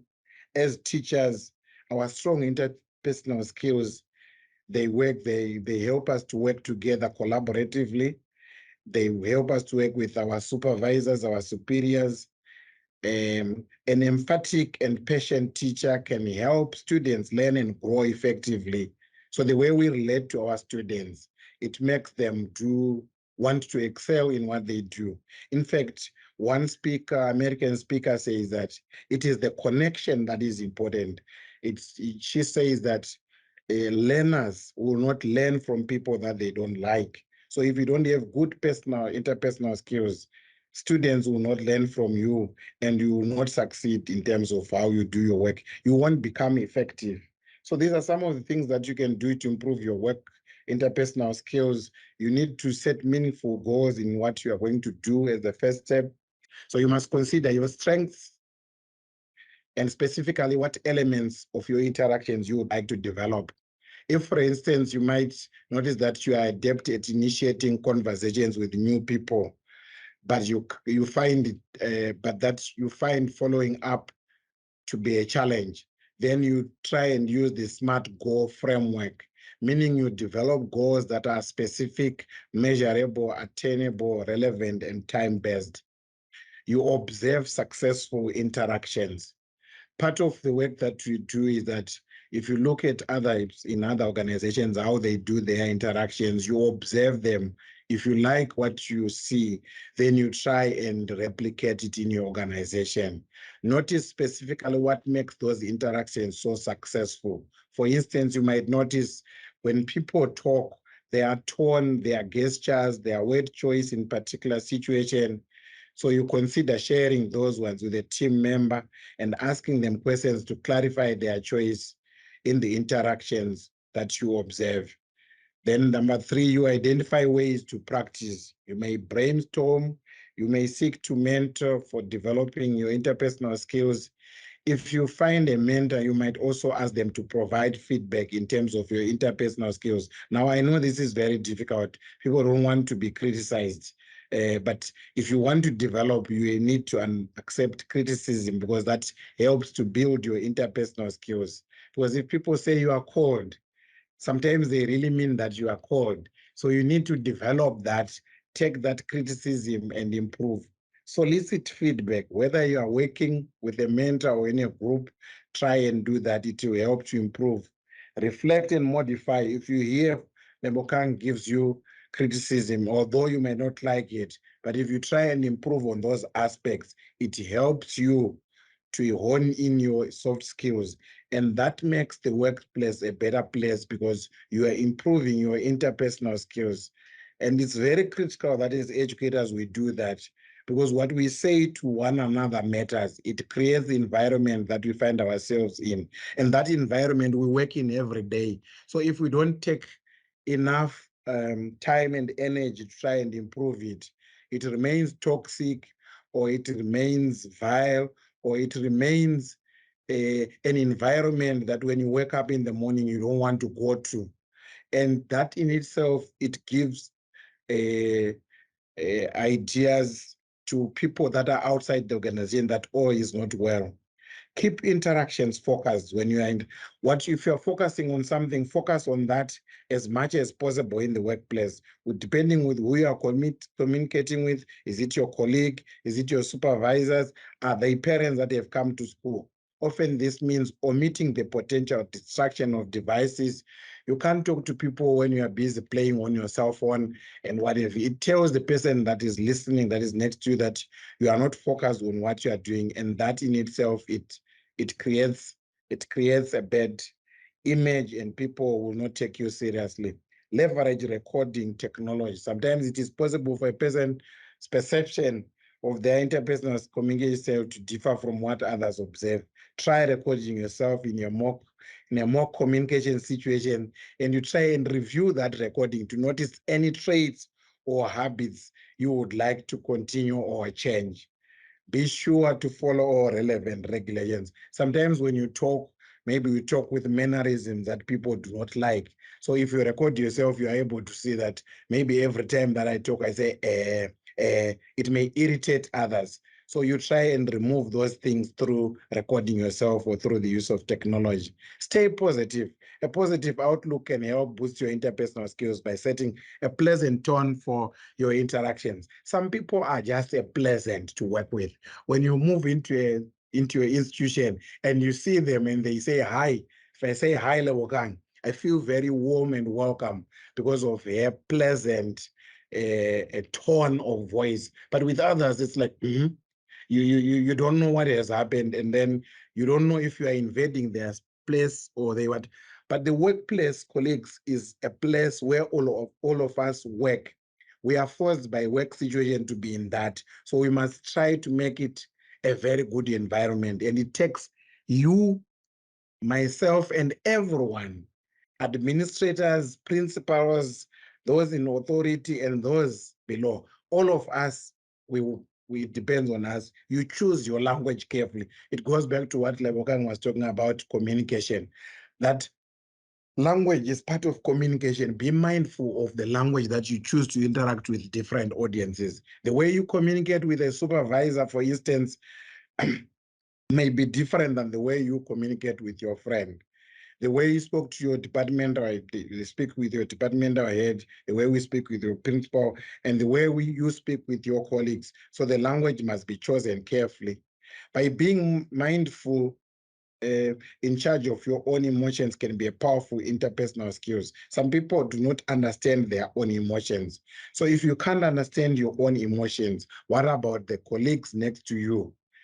So we are saying here, you must self-regulate. Remain calm when you are helping a frustrated client. Some parents come to our schools, our institutions, very angry.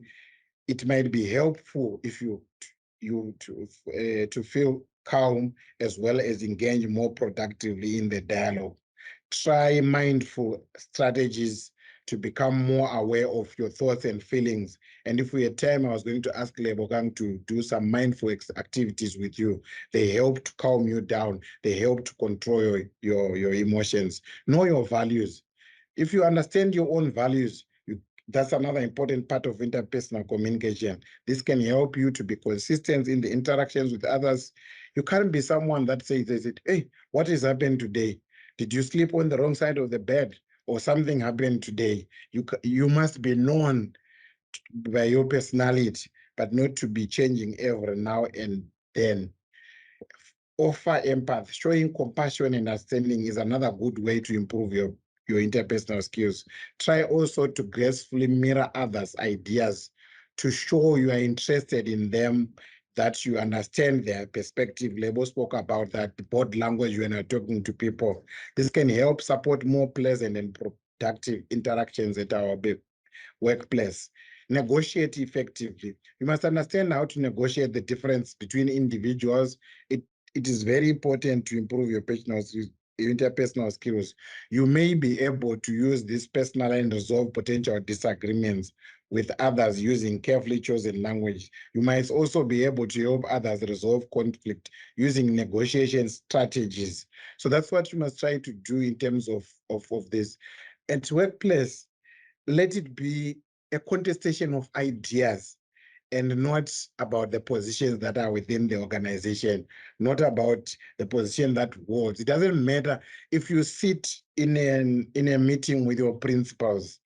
What you put on the table are not your positions. Let ideas fight, and you create what you call psychological safety so that everyone can say their ideas, and then the idea is fight, not people fighting. Practice active listening. It has already been said. I won't talk about it. 9 ways to build strong relationship, be trustworthy. That's part of interpersonal things that happen. You must mean what you say, and you must say what you mean. Few things damage a teacher's relationship with colleagues more than spilling secrets, gossiping, or talking smack about administrators. If someone speaks to you in a confidential manner, I'm saying that keep it to yourself. The next thing that happens is that you hear someone talking about it, and it happens a lot among us ourselves, and it's not a good thing. So don't, when not if, but when someone tells you something in confidence, keep it to yourself. When you hear gossip, don't participate in gossip, and never talk trash. It always comes back to bite you. Showing your colleagues that they can trust you is fundamental step in building strong relationships with them. There are some people at my workplace that I trust. I trust them with my life. I know if I tell them something, it won't be repeated. But with others, if you want something to spread, just tell them. Everyone will hear about it. Listen, Lebo is talking about it. It's very important to be listened. When you get even in meetings, when you're a new member, try to listen to the veterans, what they are doing, and then you follow suit. Try ask questions. Asking questions is an easy and effective. Maybe ask your colleagues questions about their interests so that you get to know them. Support your colleagues. Almost every teacher I know is working on initiative. Test drive your new lesson plans. That helps you get support from your colleagues. Offer to help others. People that are supported at their workplace, they find it very useful. They say, you know what, come to our institutions. Everyone helps with other difficult tasks. That's very good. That's part of who we are. That's part of how we must work. Respect boundaries.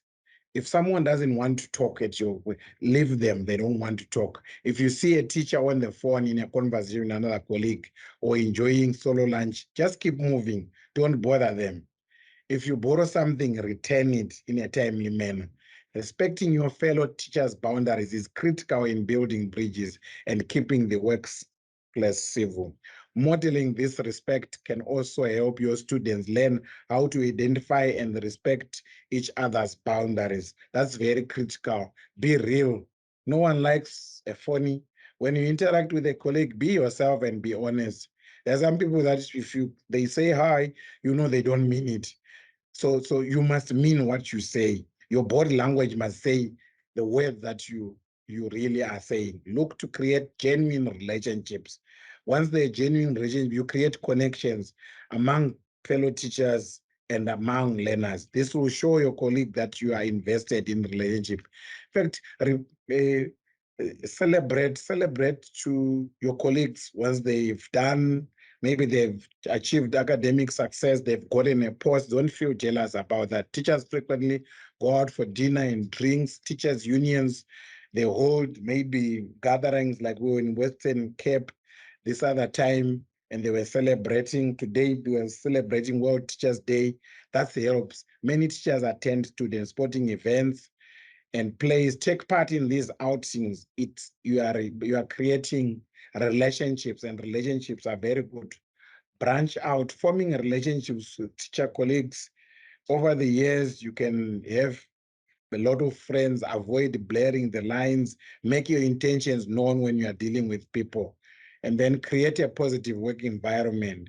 Employees who work in a positive environment, they are productive.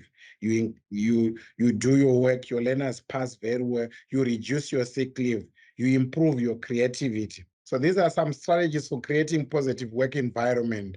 You prioritize the onboarding process. For example, if Lebo is a new person joining us, try and make her feel comfortable in the new workplace. Have an effective process of onboarding. Some companies dedicate a month or more to their first onboarding process, while others may devote their first 2 weeks to it. I've got a personal experience. My wife got a job in the United Kingdom. For the past 3 months, she has been going on onboarding process, and she's almost like she's working there, but she's still here in South Africa. So that it helps the onboarding. When she gets there, she'll find it very easy. Regardless of how much time you choose to allocate in the process, try to use it to offer new employees the tools, attend meetings, job shadow colleagues that are doing very well, fulfill employee needs. Now, this is what you can try and facilitate psychological and cognitive needs. This can help establish more pleasant work. You could also improve lighting at the work place by offering on-site counseling services. I'm not sure if schools can do that. You could also you can also benefit to offer employees plenty of workplace flexibility. This may including them allowing where to collaborate. As if you are supervisors, you don't have to overly control what they are doing. Create an open lines of communication. We've spoken about that. Let them air their views without career limiting what jibes from supervisors. Recognize employees for their performance, praise them, give them certificates of recognition, talk about them at assembly, praise their work, facilitate opportunities for them to relax, take them out.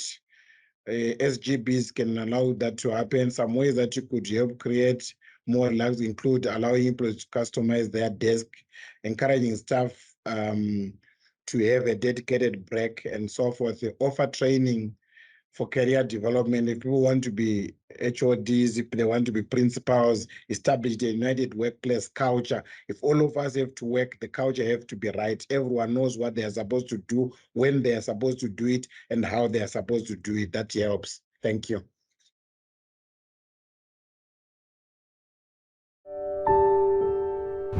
Thank you, Ms. Lebogang, Maphelela, and Mr. George Taodzera. Building positive relationships in the workplace is indeed fundamental to a thriving professional environment. Now let's shift our focus to a topic that affects many individuals in various aspects of their lives: mental health. Specifically, we'll delve into the importance of mental health with a focus on anxiety and depression. To guide us through this crucial discussion, we have the privilege of hearing from Ms. Naomi Kieswetter. Without further delay, over to you, Ms. Kieswetter. Good morning, everyone. What if I were to tell you that you have all of the resources within you? You have all the answers within you. Everything that you need, you have inside of you. However, some of us as human beings, we just forget. Easy to forget. And so today I would like to share with you a few strategies, a few tips, and create some awareness about your inner resources, the resources you have inside of you. And so the discussion today will obviously be about a little bit about how to manage your anxiety and how to prevent burnout.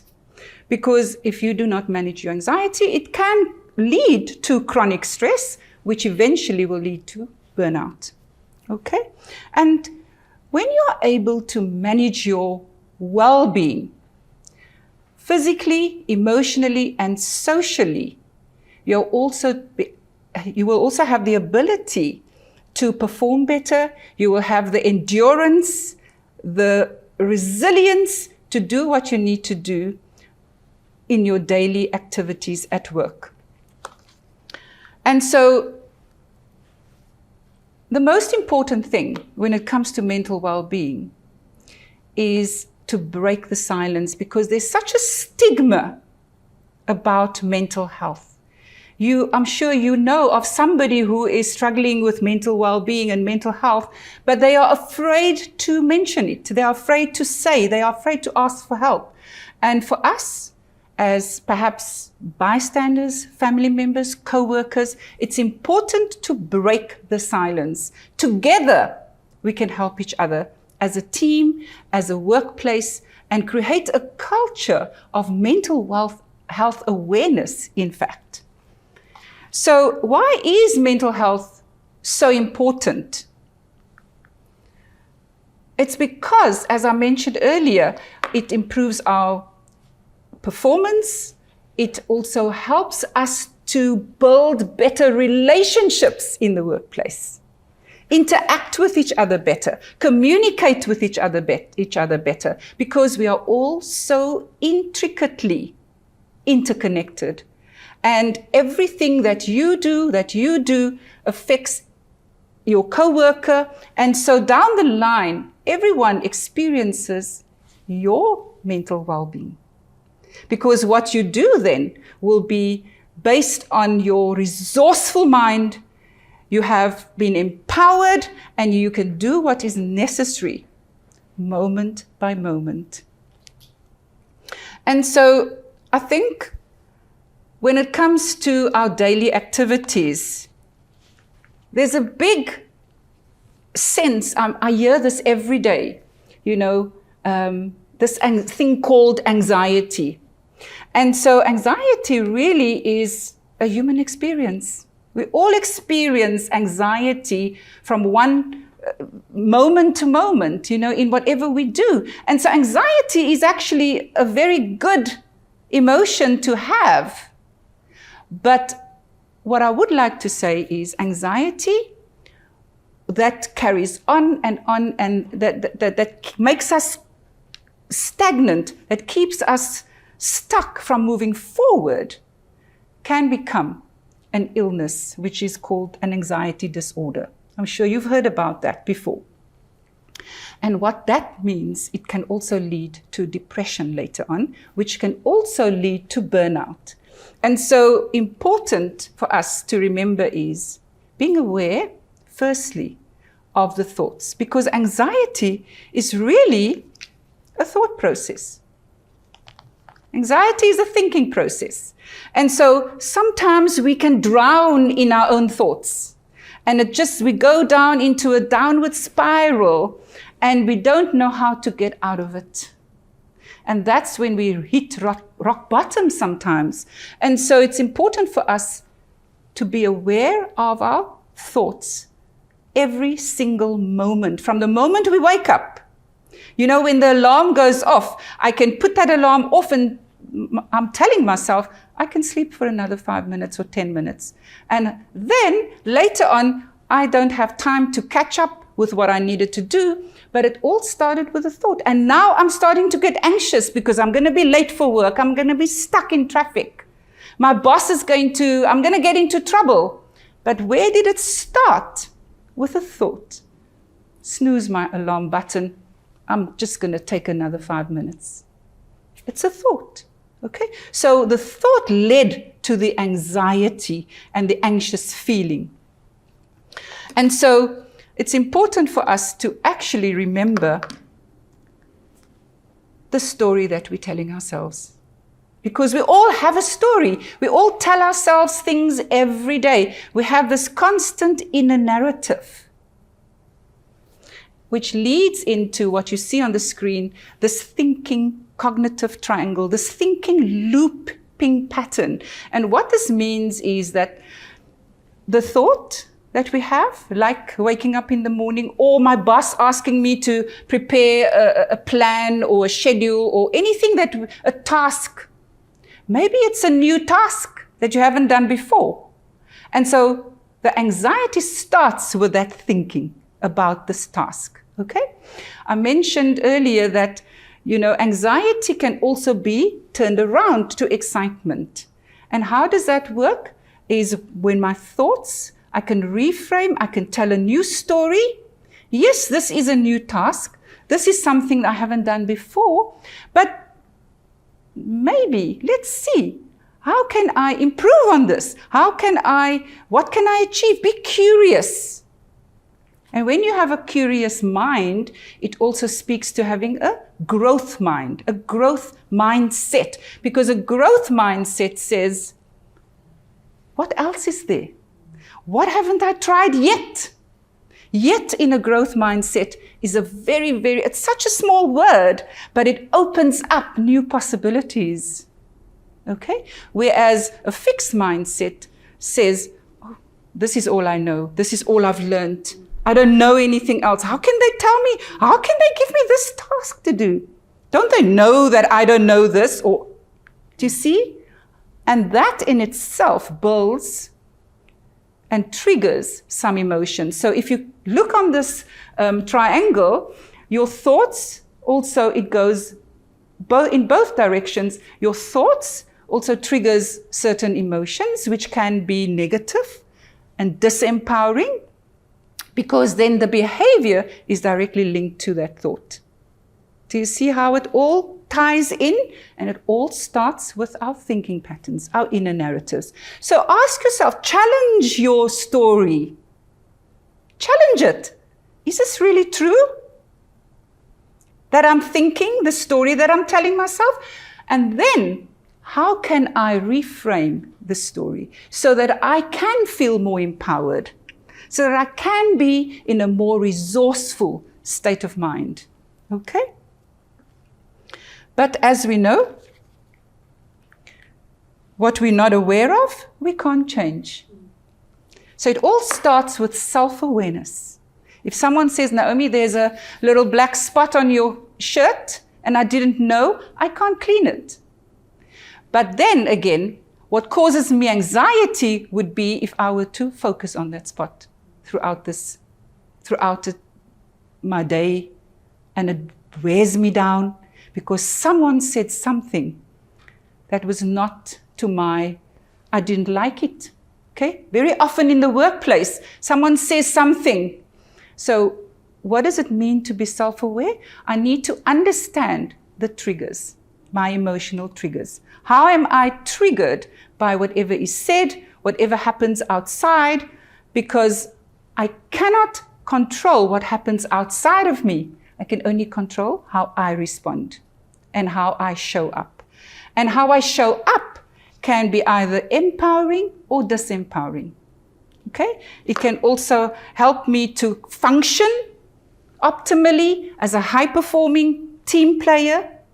Part of my team, I'm there to support my team.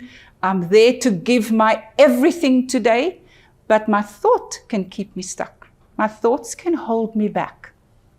And so making our well-being a priority is really to, first of all, connect with my purpose. And what does that mean? Connect with why are you here? Why am I doing what I'm doing? Why am I in this position? Why am I an educator? Why am I a school principal? Why am I a director in the Department of Education? Why? What is my purpose for being here? All right? And then, as I mentioned earlier, in understanding my purpose, I also add value to what I bring to the table. Because everything, all of my interactions will be laced with my purpose. Okay? It will give meaning to everything that I do. And so the second thing that I'd like to say is building connection with each other, authentically showing up just the way you are. Because in life, in the workplace, there are no mistakes. There are no failures. There's no fail. You never fail. I spoke to a director the other day, and his focus was on being perfect with his presentation to his directors. And I said, what if you reframe? And there's no perfection. There's no failing. There's only lessons. There's only learnings. And so I think when we have that kind of mindset, the anxiety dissipates, right? There's no more anxiety, or it's lessened.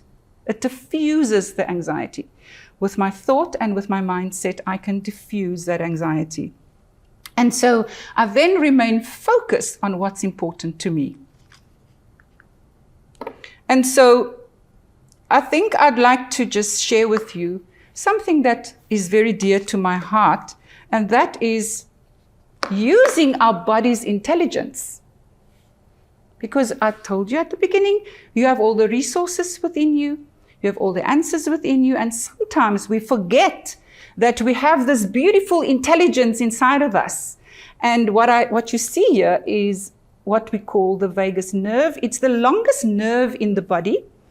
And why am I sharing this? Because our vagus nerve, in fact, manages our parasympathetic nervous system. Because anxiety is about being nervous. Stress, it's about our nervous system. And so how does this tie in with our vagus nerve? Our vagus nerve runs from the base of our spine, of our brain, right down through all of our main organs, and it sits at the base of our spine. And so how can I then use this beautiful organ, my vagus nerve, to help me to calm myself in anxious moments? Is to use our breath.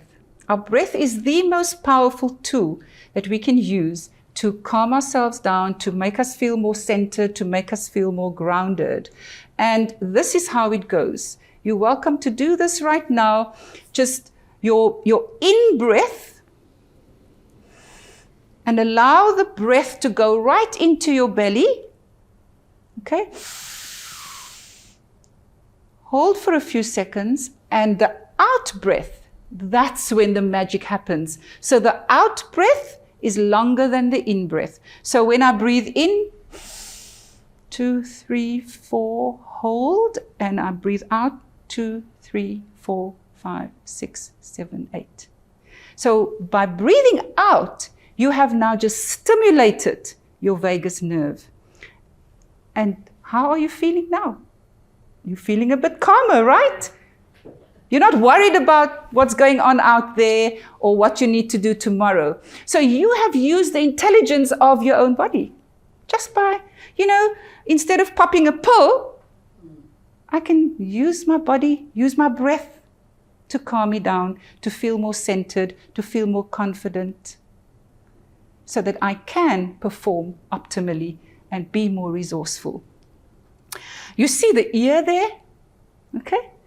Another way of stimulating our vagus nerve is just by rubbing those, when you have a crying baby sometimes and you rub the baby's ear, the baby feels a bit calmer. If you haven't tried it, do that. It's like also when you're sitting with your loved one and he's rubbing your ear or she's rubbing your ear. How do you feel? It makes you feel calm, right? Because in fact, our vagus nerve, there's nerve endings that is attached to those parts of our ear. And the more you stimulate it, also for you ladies, if you have a foot massage, those nerve endings, you are in fact sending a beautiful, powerful message to your vagus system, to your vagus nerve and your parasympathetic nervous system. And that's how you can become calm. So I'm giving you a little coping tool, a little practical tool to use in moments of overwhelm. Because more importantly, when we talk about mental well-being and mental health, it's about our thoughts, as I mentioned earlier, because when we are constantly ruminating and thinking about yesterday and last week and last year, or thinking about what I still need to do tomorrow, next week, next month, next year. You'll be surprised. People think about what they must still do next year, We are not in the present moment. And so both situations, ruminating, worrying about what hasn't happened yet, puts me in an anxious state, right? It makes me anxious. It creates some fear inside of me. So the key for our mental well-being, for our emotional our physical and our relational well-being, our social well-being, is to be in the present moment.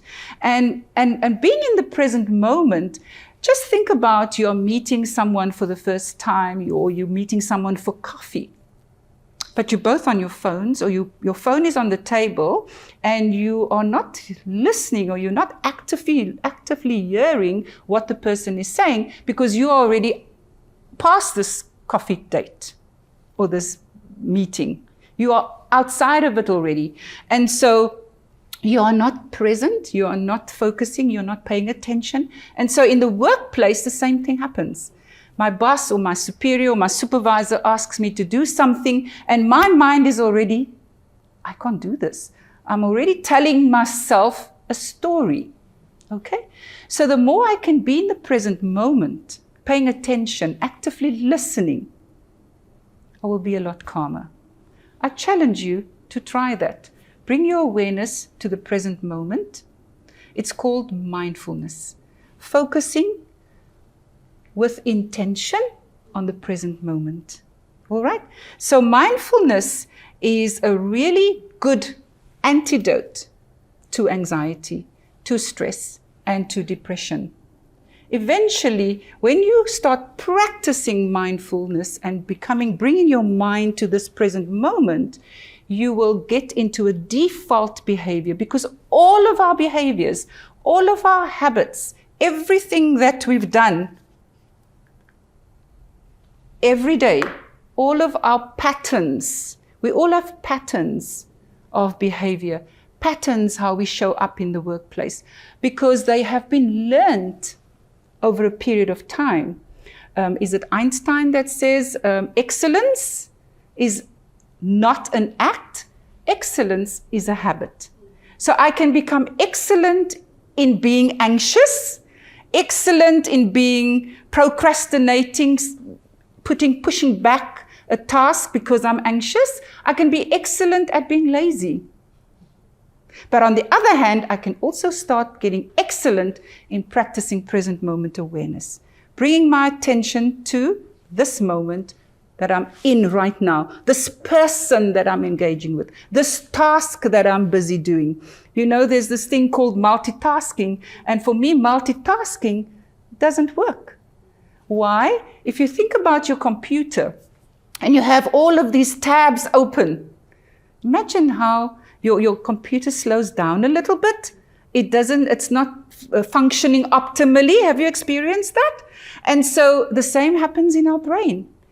All of these tabs, imagine all these tabs are open. Hey?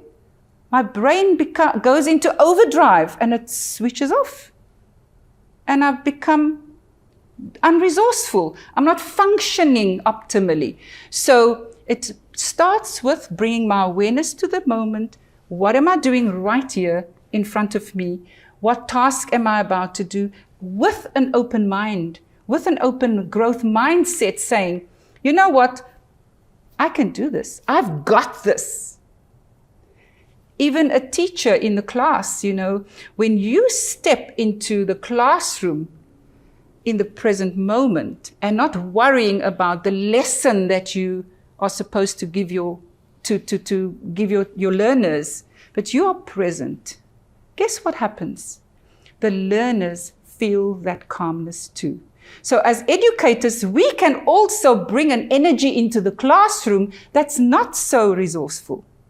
So it's important as an educator that I manage my own emotions, observe my own triggers. Am I already triggered when I step into the class? Guess what? The children will pick that up. And then you are creating an environment or an atmosphere of unresourcefulness, misbehavior, because the learners are not feeling settled because of the energy that you bring into the room. So this is just something to think about as an educator. How can I be more mindful of my triggers, of my emotions, of what's stirring me? You know, because very often what stirs me and what triggers my emotions is linked to my past experience. It's linked to my personal life, my children. Of course, we have to recognize that we all have personal challenges. But when I step with purpose into my classroom, I will practice being mindful. When I step into my classroom, knowing the why, understanding the bigger picture, I can in fact help the learners to be more calm as well. So there's much research done about mindfulness in classrooms. I in fact spoke to a principal not too long ago. I said, imagine your class starts, every classroom starts with 5 minutes or 10 minutes of mindfulness in the morning. What a difference will it make? What difference will it make to your learners, their engagement, the interaction, and even their behavior? So mindfulness is a powerful tool to ease not just my anxiety, but the anxiety of others whom I interact with, my co-workers, my peers, my team, because energy, what I focus on, just expands. Where it's our energy, our focus is like our currency. And in your bank account, are you going to just hand out your money left, right, and center? No. So our energy, our focus is like our currency. So how are you spending your currency? That's a very important question. And so just to end off the mindfulness part, I would like to offer you a tool which is something we call anchoring. We all have anchors in life. And so an anchor is just something that reminds you, that triggers a resourceful state. Just in essence, okay? So whenever we are experiencing, when we overcome with negative emotions or anxiety or overwhelm or feel stressed, what happens inside of us is what's called emotional flooding. Those emotions that floods up and you can feel it in your tightness in your chest, your heart racing, your breathing is faster than normal, your palm sometimes feels a bit sweaty, right? Those are all symptoms of moments of anxiety. And so how about turning that around and give yourself an emotional flood, a feel-good emotional flood, a positive emotional flood? Would you like to do that? In this moment, I would like for you to just wherever you are, whether you're listening to this video, please just place your hand on your heart, sit back, take a few deep breaths in through your nostrils, and out through your mouth. But now, whilst you're having your hand on your heart, I would love for you to just remember or think of the last time when you felt proud, where you have achieved something, where you've completed a task, where you've had a beautiful day at school, you've had a productive, successful day. Think of that moment right now. And just observe the emotions that's starting to flood. Just being grateful, perhaps, for having family, grateful for having your health. Think about a moment where you achieved much, where perhaps if you have children, they have come home with good results. How does that make you feel as a parent? Where your learners are improving, where your learners are doing much better because of your resourcefulness. Just say thank you. Thank yourself. Just spend a moment. And so what happens now is you are flooding yourself with positive emotions. Resourcefulness is a beautiful state of mind. A peak state of mind needs to be a resourceful mind as well. And when we are resourceful, we can actually tackle anything that lies and comes through our day, across our path, because we are resourceful. And so what you've just done there, you've anchored resourceful, positive emotions. I hope you feel that, right? And so in the future, as a learner, perhaps you can teach your learners this. As an educator or a principal or whoever, whatever you do, even in your relationships, if you have to have a difficult conversation, just anchor, just place your hand on your heart. Try it. And the more you do it, it takes practice, it becomes an automatic behavior. All right? And so it's okay to not be okay. It's okay to say, I need help. It's okay to say, I'm not coping. However, it's not okay for you to not ask for help. Okay? You need to ask for help. You need to ask for support. So what I'd like to ask, what can you now do to support your colleague, your coworker, your team? You know, the rugby team, if you watch rugby, I love watching rugby, the World Cup.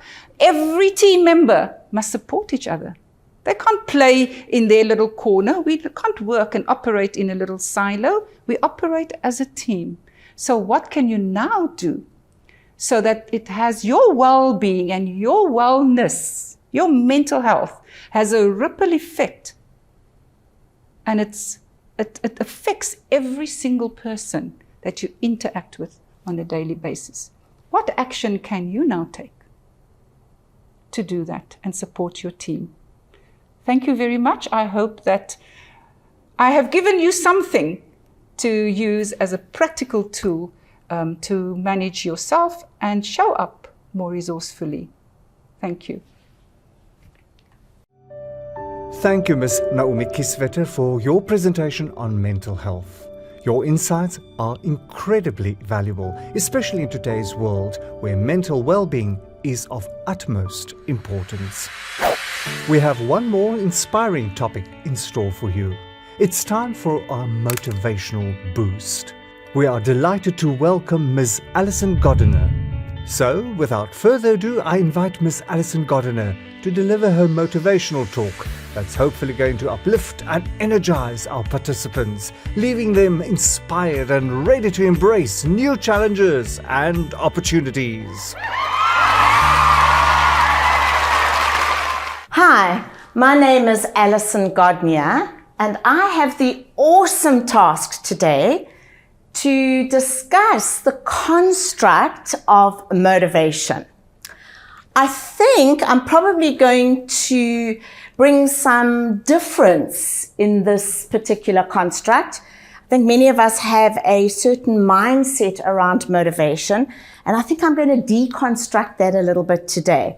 But then I'm also going to add some very, very powerful insights in terms of what is exactly motivation. Just to give you a little bit of a background of myself, I am what is termed a behavioral alchemist. Really what that means is that I work with humans day in, day out. And what I do is I help humanity shift from one state to another. That's the kind of alchemy part of that. And this shifting of states is moving into expansion and personal development and personal growth. I'm also a generation specialist, so one of two in the country. And so what I do is I spend my life co-creating and collaborating with the different generations. And then I take this knowledge and these insights into mainly corporate environments, and I help businesses blend the different generations. So trust me when I say I do understand the generations that you lovely people deal with day in and day out. A challenge, I know, but equally beautiful in their difference, these Gen Zs and these Gen Alphas. I've chosen today to title this talk, not a presentation really, I don't like the term, but this talk, Know Thyself. You've probably heard this term before. If not, it comes from one of the Greek philosophers, a gentleman by the name of Socrates. I love what he's all about. There's actually two philosophers that I'm going to bring up today. One will be Socrates, the other will be Einstein. Be referring back to some of their wisdom as we move through this. But you may be asking yourself, well, why on earth would I title a talk, Know Thyself, when it's around motivation? And so very briefly, I just want to spend some time on this. You know, so often when we are in service to humanity, which I know all of you are, I mean, there you are every day giving of yourself to, you know, the classroom, to the wonderful youngsters that you are nurturing and caring for. The problem with this is, though, when we are in service, to the extent that we are, we so often forget about ourselves. And this is the reason why I've chosen to go with this particular topic, Know Thyself. I'm really adamant on the fact that if you are in service to others, you actually have a responsibility to actually go inwards and serve yourself first before you move into that space of true service to others. It's a critical part of being in authentic and true service. So let me take you on a bit of a journey of knowing thyself.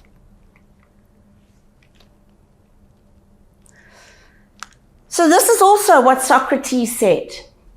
To know thyself is the beginning of wisdom. How true is this? And, you know, the problem is, and I see it in my alchemy space when I'm coaching individuals and I'm spending loads of time with people that are wanting to personal develop. When I come up with this kind of language, I just almost see these blank stares, like we don't really know what you're talking about, Alison. Like, you know, why would I go internally and have to figure out my own wisdom? Well, this is what we're going to unpack today, because this for me is the crux of motivation. If you do not know yourself, then how on earth are you ever going to be in a situation or in a position to become motivated? So we'll talk a little bit more about this inner wisdom as we move through this talk. Here's another one of the philosophers that I said I would mention, and this is Einstein. So something I just want to bring in, I'm not going to read through this entire blurb that Einstein has on this slide. I'm sure you can read it for yourselves. But what I do want to say is, key to where we are going now is this concept of energy. That every single one of us and every single thing on this planet, let's even widen it out and say every single thing in the universe is made up of energy. The physics teachers, you will relate to this, right? But every single one of us is made up of the same stuff, the same substance. And this is, in the language that we understand, is energy. So what am I trying to say here? Well, if every single one of us is made up of energy, of the same stuff, then surely it makes sense to understand that we are all connected in some way. And we are connected through this construct called energy. Just want you to contemplate that for a little bit.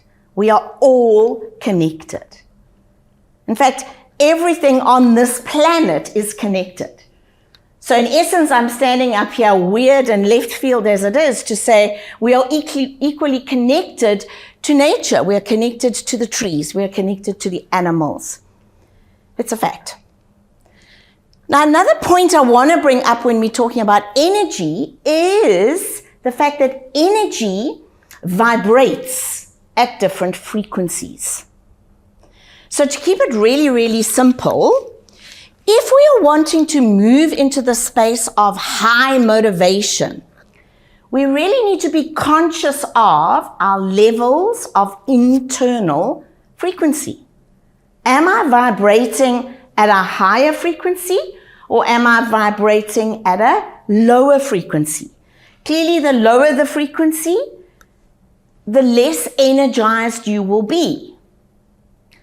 And thinking about what you wonderful people do in a classroom every day, think about where you ideally have the responsibility of monitoring where your energy levels are, i.e., where are your frequency levels when you are connecting with our youth, with these wonderful youngsters that you have responsibility with. Okay, so I literally put this slide in simply to bring up two terms here. One is energy, one is frequency. Okay, so as I mentioned when I was talking about know thyself, and I was talking about going within. And so this is what this slide is all about. This slide is really urging every single one of you to find the light within you. We all have it. Every single one of us have it. But I'm the first to stand up here and recognize that circumstances, and especially the circumstances that you guys are faced with on a day-to-day basis, takes us away from this bright light. The light dims within. You know, and when I was prepping for this particular talk and I was chatting to, various people just on what are the pain points that you as educators face out there. I mean, I was overwhelmed with the responses that were coming back. Just some of the truly negative stuff that you people are facing on a day-to-day basis. And so I want to stand here just for a second and acknowledge the challenges that you do face on a day-to-day basis. So, the challenges of violence, the challenges of everyday stuff. I mean, not just what's happening in the classroom, but what's happening generally in the world. A simple thing like there was research done around how something like load shedding is affecting us from a stress perspective, from an anxiety perspective. These are just all these external factors that impact directly what is happening with us. So it's not about judging these negative things that surround us. I mean, we need to recognize them. We're not living on pink clouds where we think, we've always got to be in this positive space. No, it's not about judging this stuff. It's just about acknowledging it. Yes, there is negativity. Yes, I am feeling demotivated. It's okay to do that. But then the question remains, what do you choose to do about it? Do you choose to remain in a demotivated state, or do you choose to elevate yourself out of that? And can I just say, the only person that can help you or make the choice to elevate out of a darker state or a lower frequency is yourself. And this is the crux of motivation. So on this slide, just to leave you with a message, I really urge you to do the inner reflection on a daily basis of where you are. It's very, very easy for us always to go into the external space. Blame. And I'm not saying that that's wrong necessarily, because often what's happening in the external space is real. We understand that. But where I'm urging you to go in the context of this talk and this session is the ability to become the observer of self. I have a ritual. It's something I just do every morning. I wake up in the morning, first thing before I turn a phone on, before I do anything else. I literally just sit on the side of my bed and I do an internal reflection. It's almost like turning the light on inside of me. And I ask myself the question, Elle, how are you doing today? Where's your mindset? What are the first things you're thinking when you wake up in the morning? How is that making you feel? So please, I urge you, become the observers of self. Start caring for you. Really, really important. And find that beautiful light within. Because here is a super powerful saying. It's actually one of my mantras, and I use it honestly on a daily basis. It's one of my sort of guiding statements.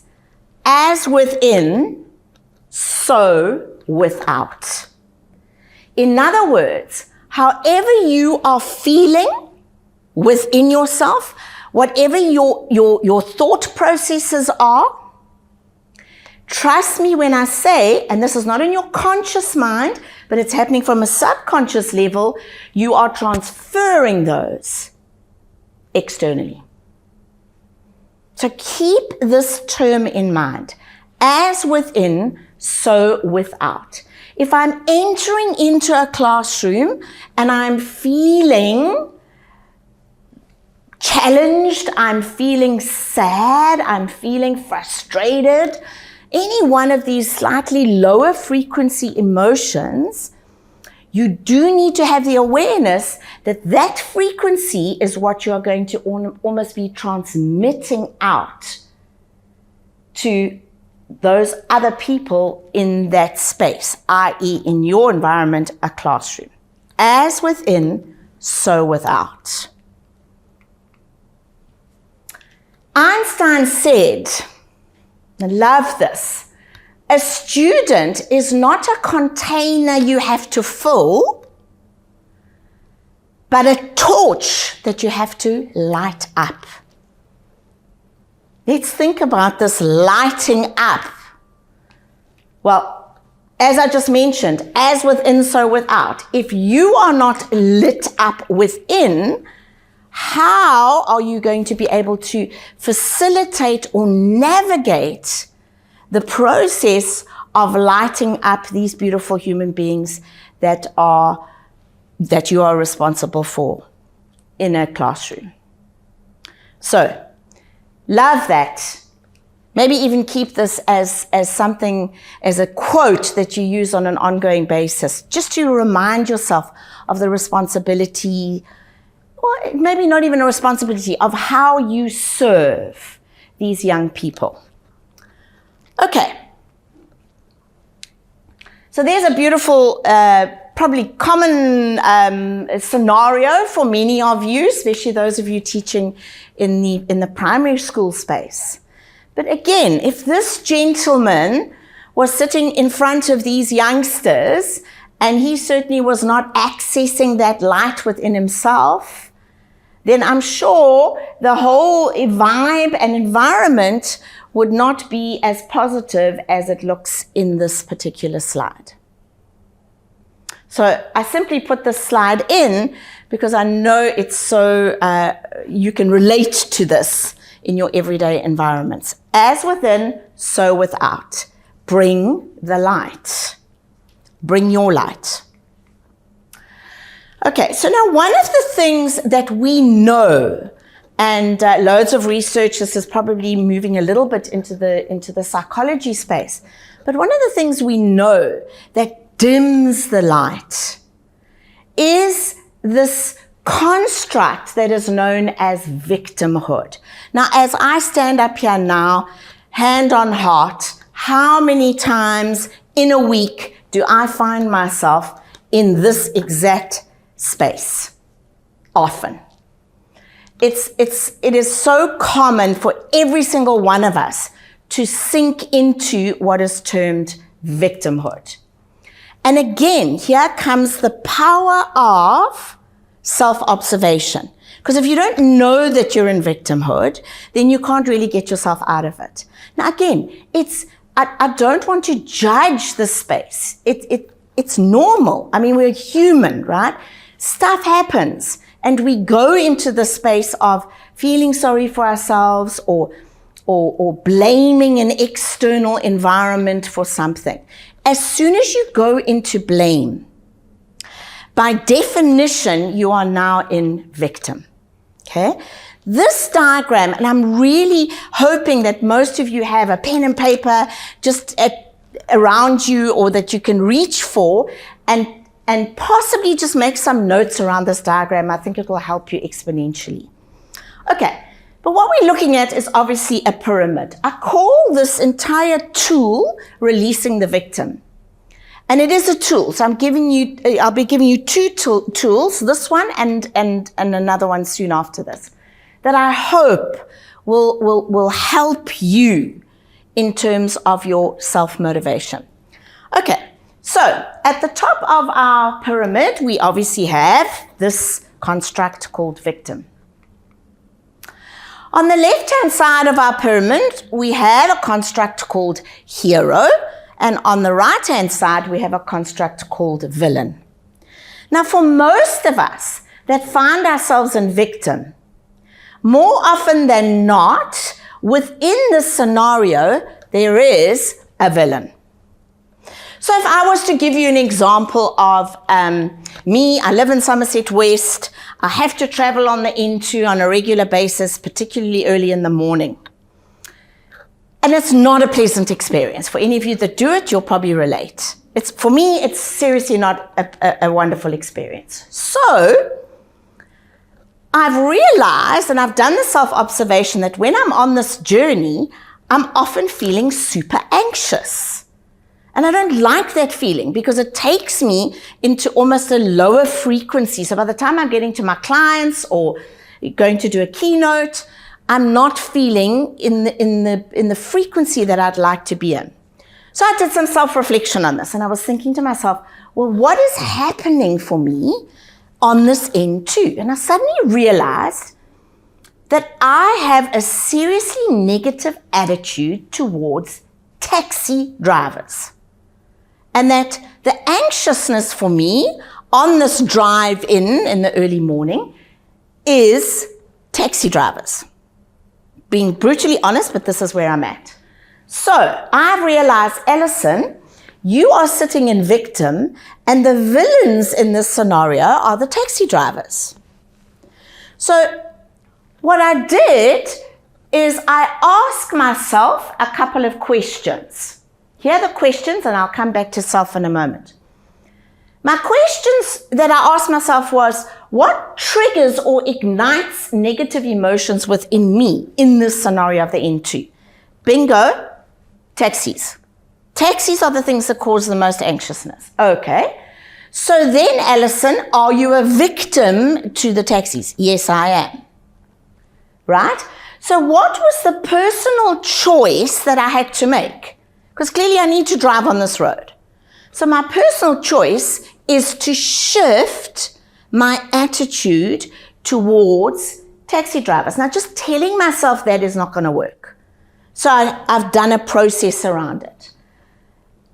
Just want to come back to the self, all right? So in this pyramid, victim, villain, and hero, what we want to achieve and where we want to focus is on ourselves. And so self lives in the middle of this pyramid.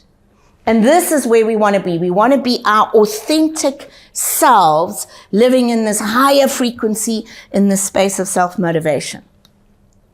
So here's the tool that I share with you now.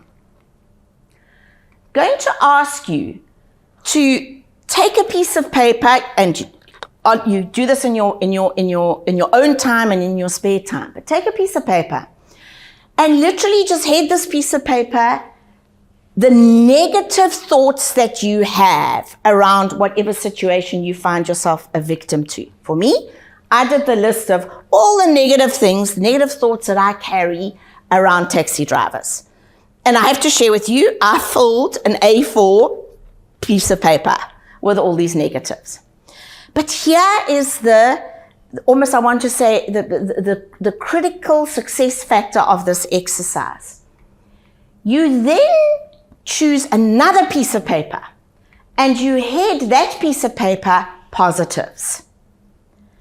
And you sit down and you complete another A4 piece of paper, in my case, of what are all of the positives that I can find in the negatives of these taxis and these taxi drivers on the N2. Now, I have to tell you, the negatives was a much quicker process than the positives. But it is amazing that when you are able to delve, to deep dive into the negatives, you will be able to extrapolate the positives. Within every negative, there is a positive. We know this. It's how our universe exists, polarity. Find the positives. And honestly and truly, once I completed my list of positives, for example, taxi drivers make me more alert on the road. I become a better driver because my senses are more activated. It's just one example of a positive that I came up with. Do this exercise for yourselves. You will be amazed. Release the victim. Do it for yourself. Remember, in the middle of difficulty lies opportunity. It just depends whether you choose to see it or not, whether you choose to go there or not. I'm sure most of you will recognize this gentleman, putting a lot of responsibility and accountability onto Siya Kolisi at the moment, as our Springboks move into the World Cup, hopefully to bring that same trophy home. But if I was to ask you, what is the role of a captain in a team? 90% of people would answer me, and I know this because I often do this exercise with a live audience. They will shout out, the role of a captain in a team is to motivate. Incorrect. And here is the illusion I want to shatter. Siya Kolisi cannot be responsible for motivating 14 other men on that field in the game of rugby. This would go for any team sport.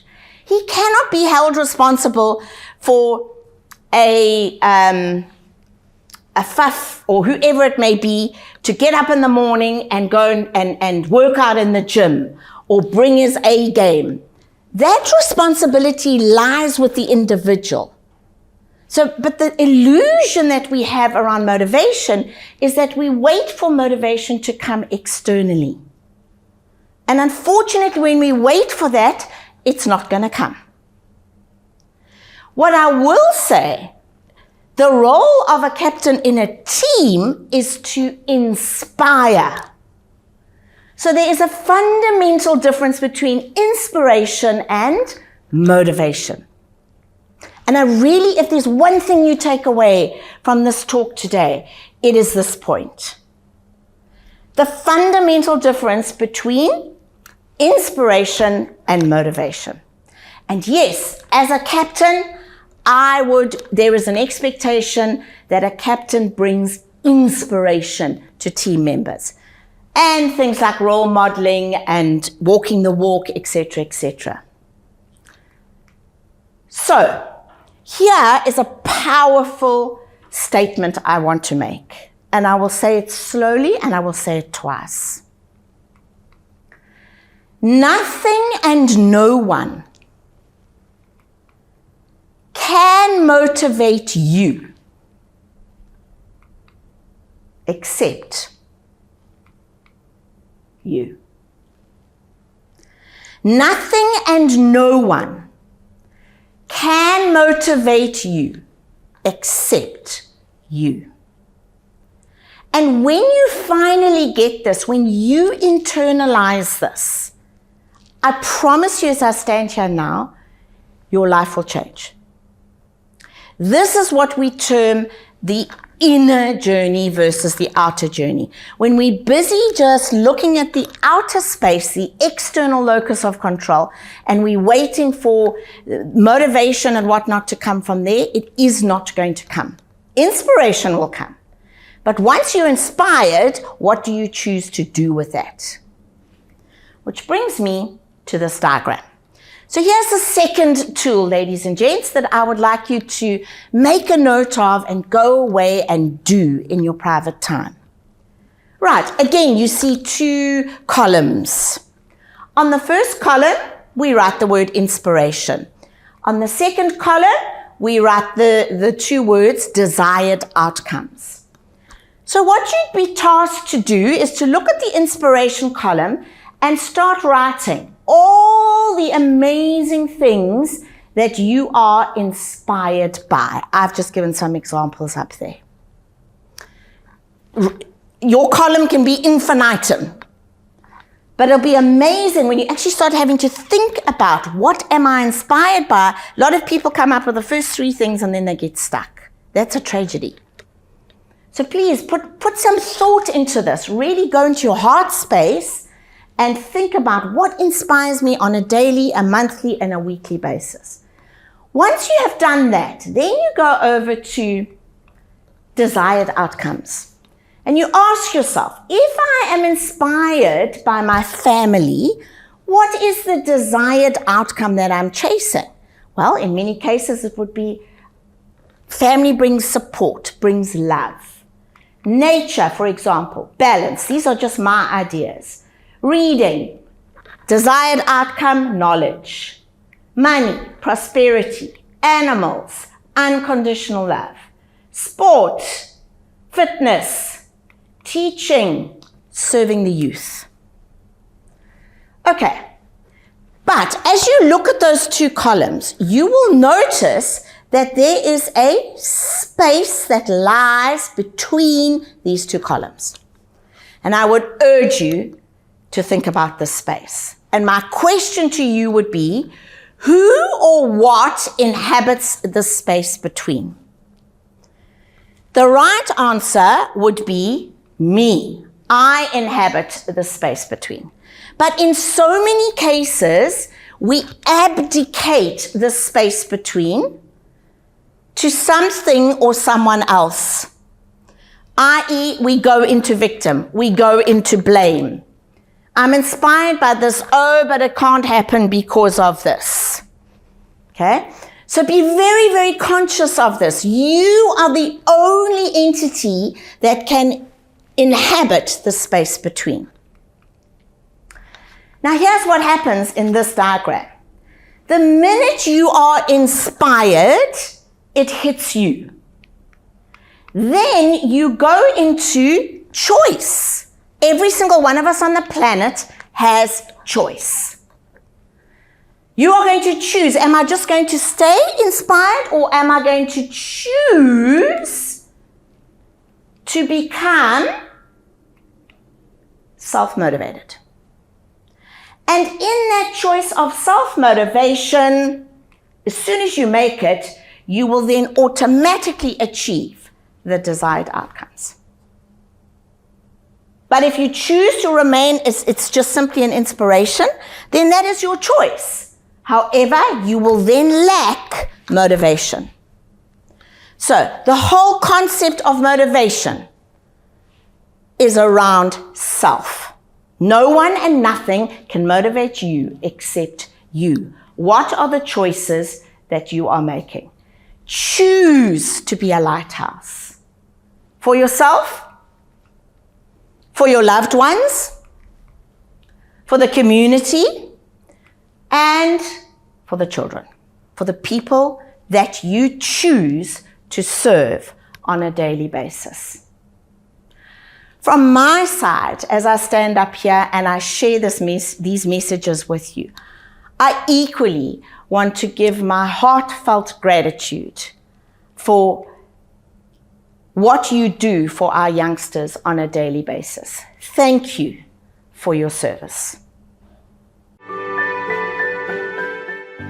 Thank you, Ms. Alison Godenir, for that incredibly motivating and empowering talk.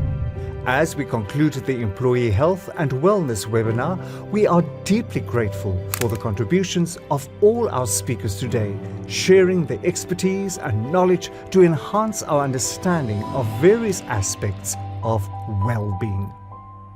To express our gratitude and formally close today's webinar, I now invite the Chief Director, People Management Practices, Mr. Matthys Cronje, to deliver the vote of thanks. Mr. Cronje, the platform is yours. Good afternoon, colleagues. As we conclude on the Employee Health and Wellness webinar, also allow me time in a few minutes just to express my appreciation. I'm filled with gratitude for all our collective commitments to holistic well-being. Today's exploration into various facets of employee health has been an eye-opener, highlighting how crucial it is for us to prioritize our well-being in all aspects of our lives. I extend our heartfelt appreciation to each and every esteemed speaker for investing their time and expertise. Your insight on all the important topics were very useful. Not only have it informed us, but also empowered us to take proactive steps towards healthier lifestyles.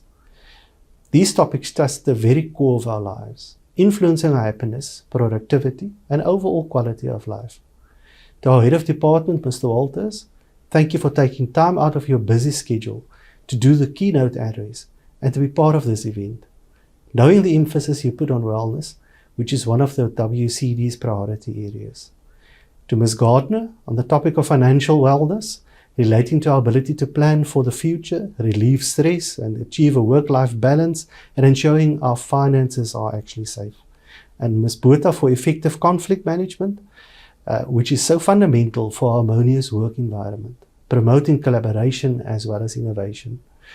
Positive interpersonal work relationships is the foundation of a supportive team, as well as engaging workplace culture. And I want to thank Ms. Maphelela as well as Ms. Taodzera for addressing this critical topic. We spend so much time together as colleagues and need to foster good working relationships. To Ms. Kieswetter for understanding and managing our mental health, which is so essential and affects our emotional well-being, decision-making, and relationships. And lastly, to Ms. Gardner for the motivational talk, as well-being is a journey and necessary that we take time out for ourselves, taking care of ourselves. And then I want to express my gratitude towards the Wellbeing Wellness Steercom and officials of the Directorate Strategic People Management for the seamless and meticulous planning and organizing of this successful event. Your dedication and commitment ensured that we could all benefit from this wealth of knowledge expressed this morning. Thank you to everyone who registered and was part of this event, our teachers as well as our public service staff, both at schools as well as in our offices. I believe our total registration numbers exceeded significantly those of 2022, when this was actually our first webinar. In closing, I also want to urge each one of you to embrace these insights and encourage others to do the same. Let's foster a workplace culture that cherishes well-being, for it's the foundation of a thriving and prosperous life, both within and beyond these organizational walls. Thank you for your active involvement and dedication for a healthier future. Let's continue supporting and uplifting one another. Let's stay inspired. Take care of yourselves. Thank you.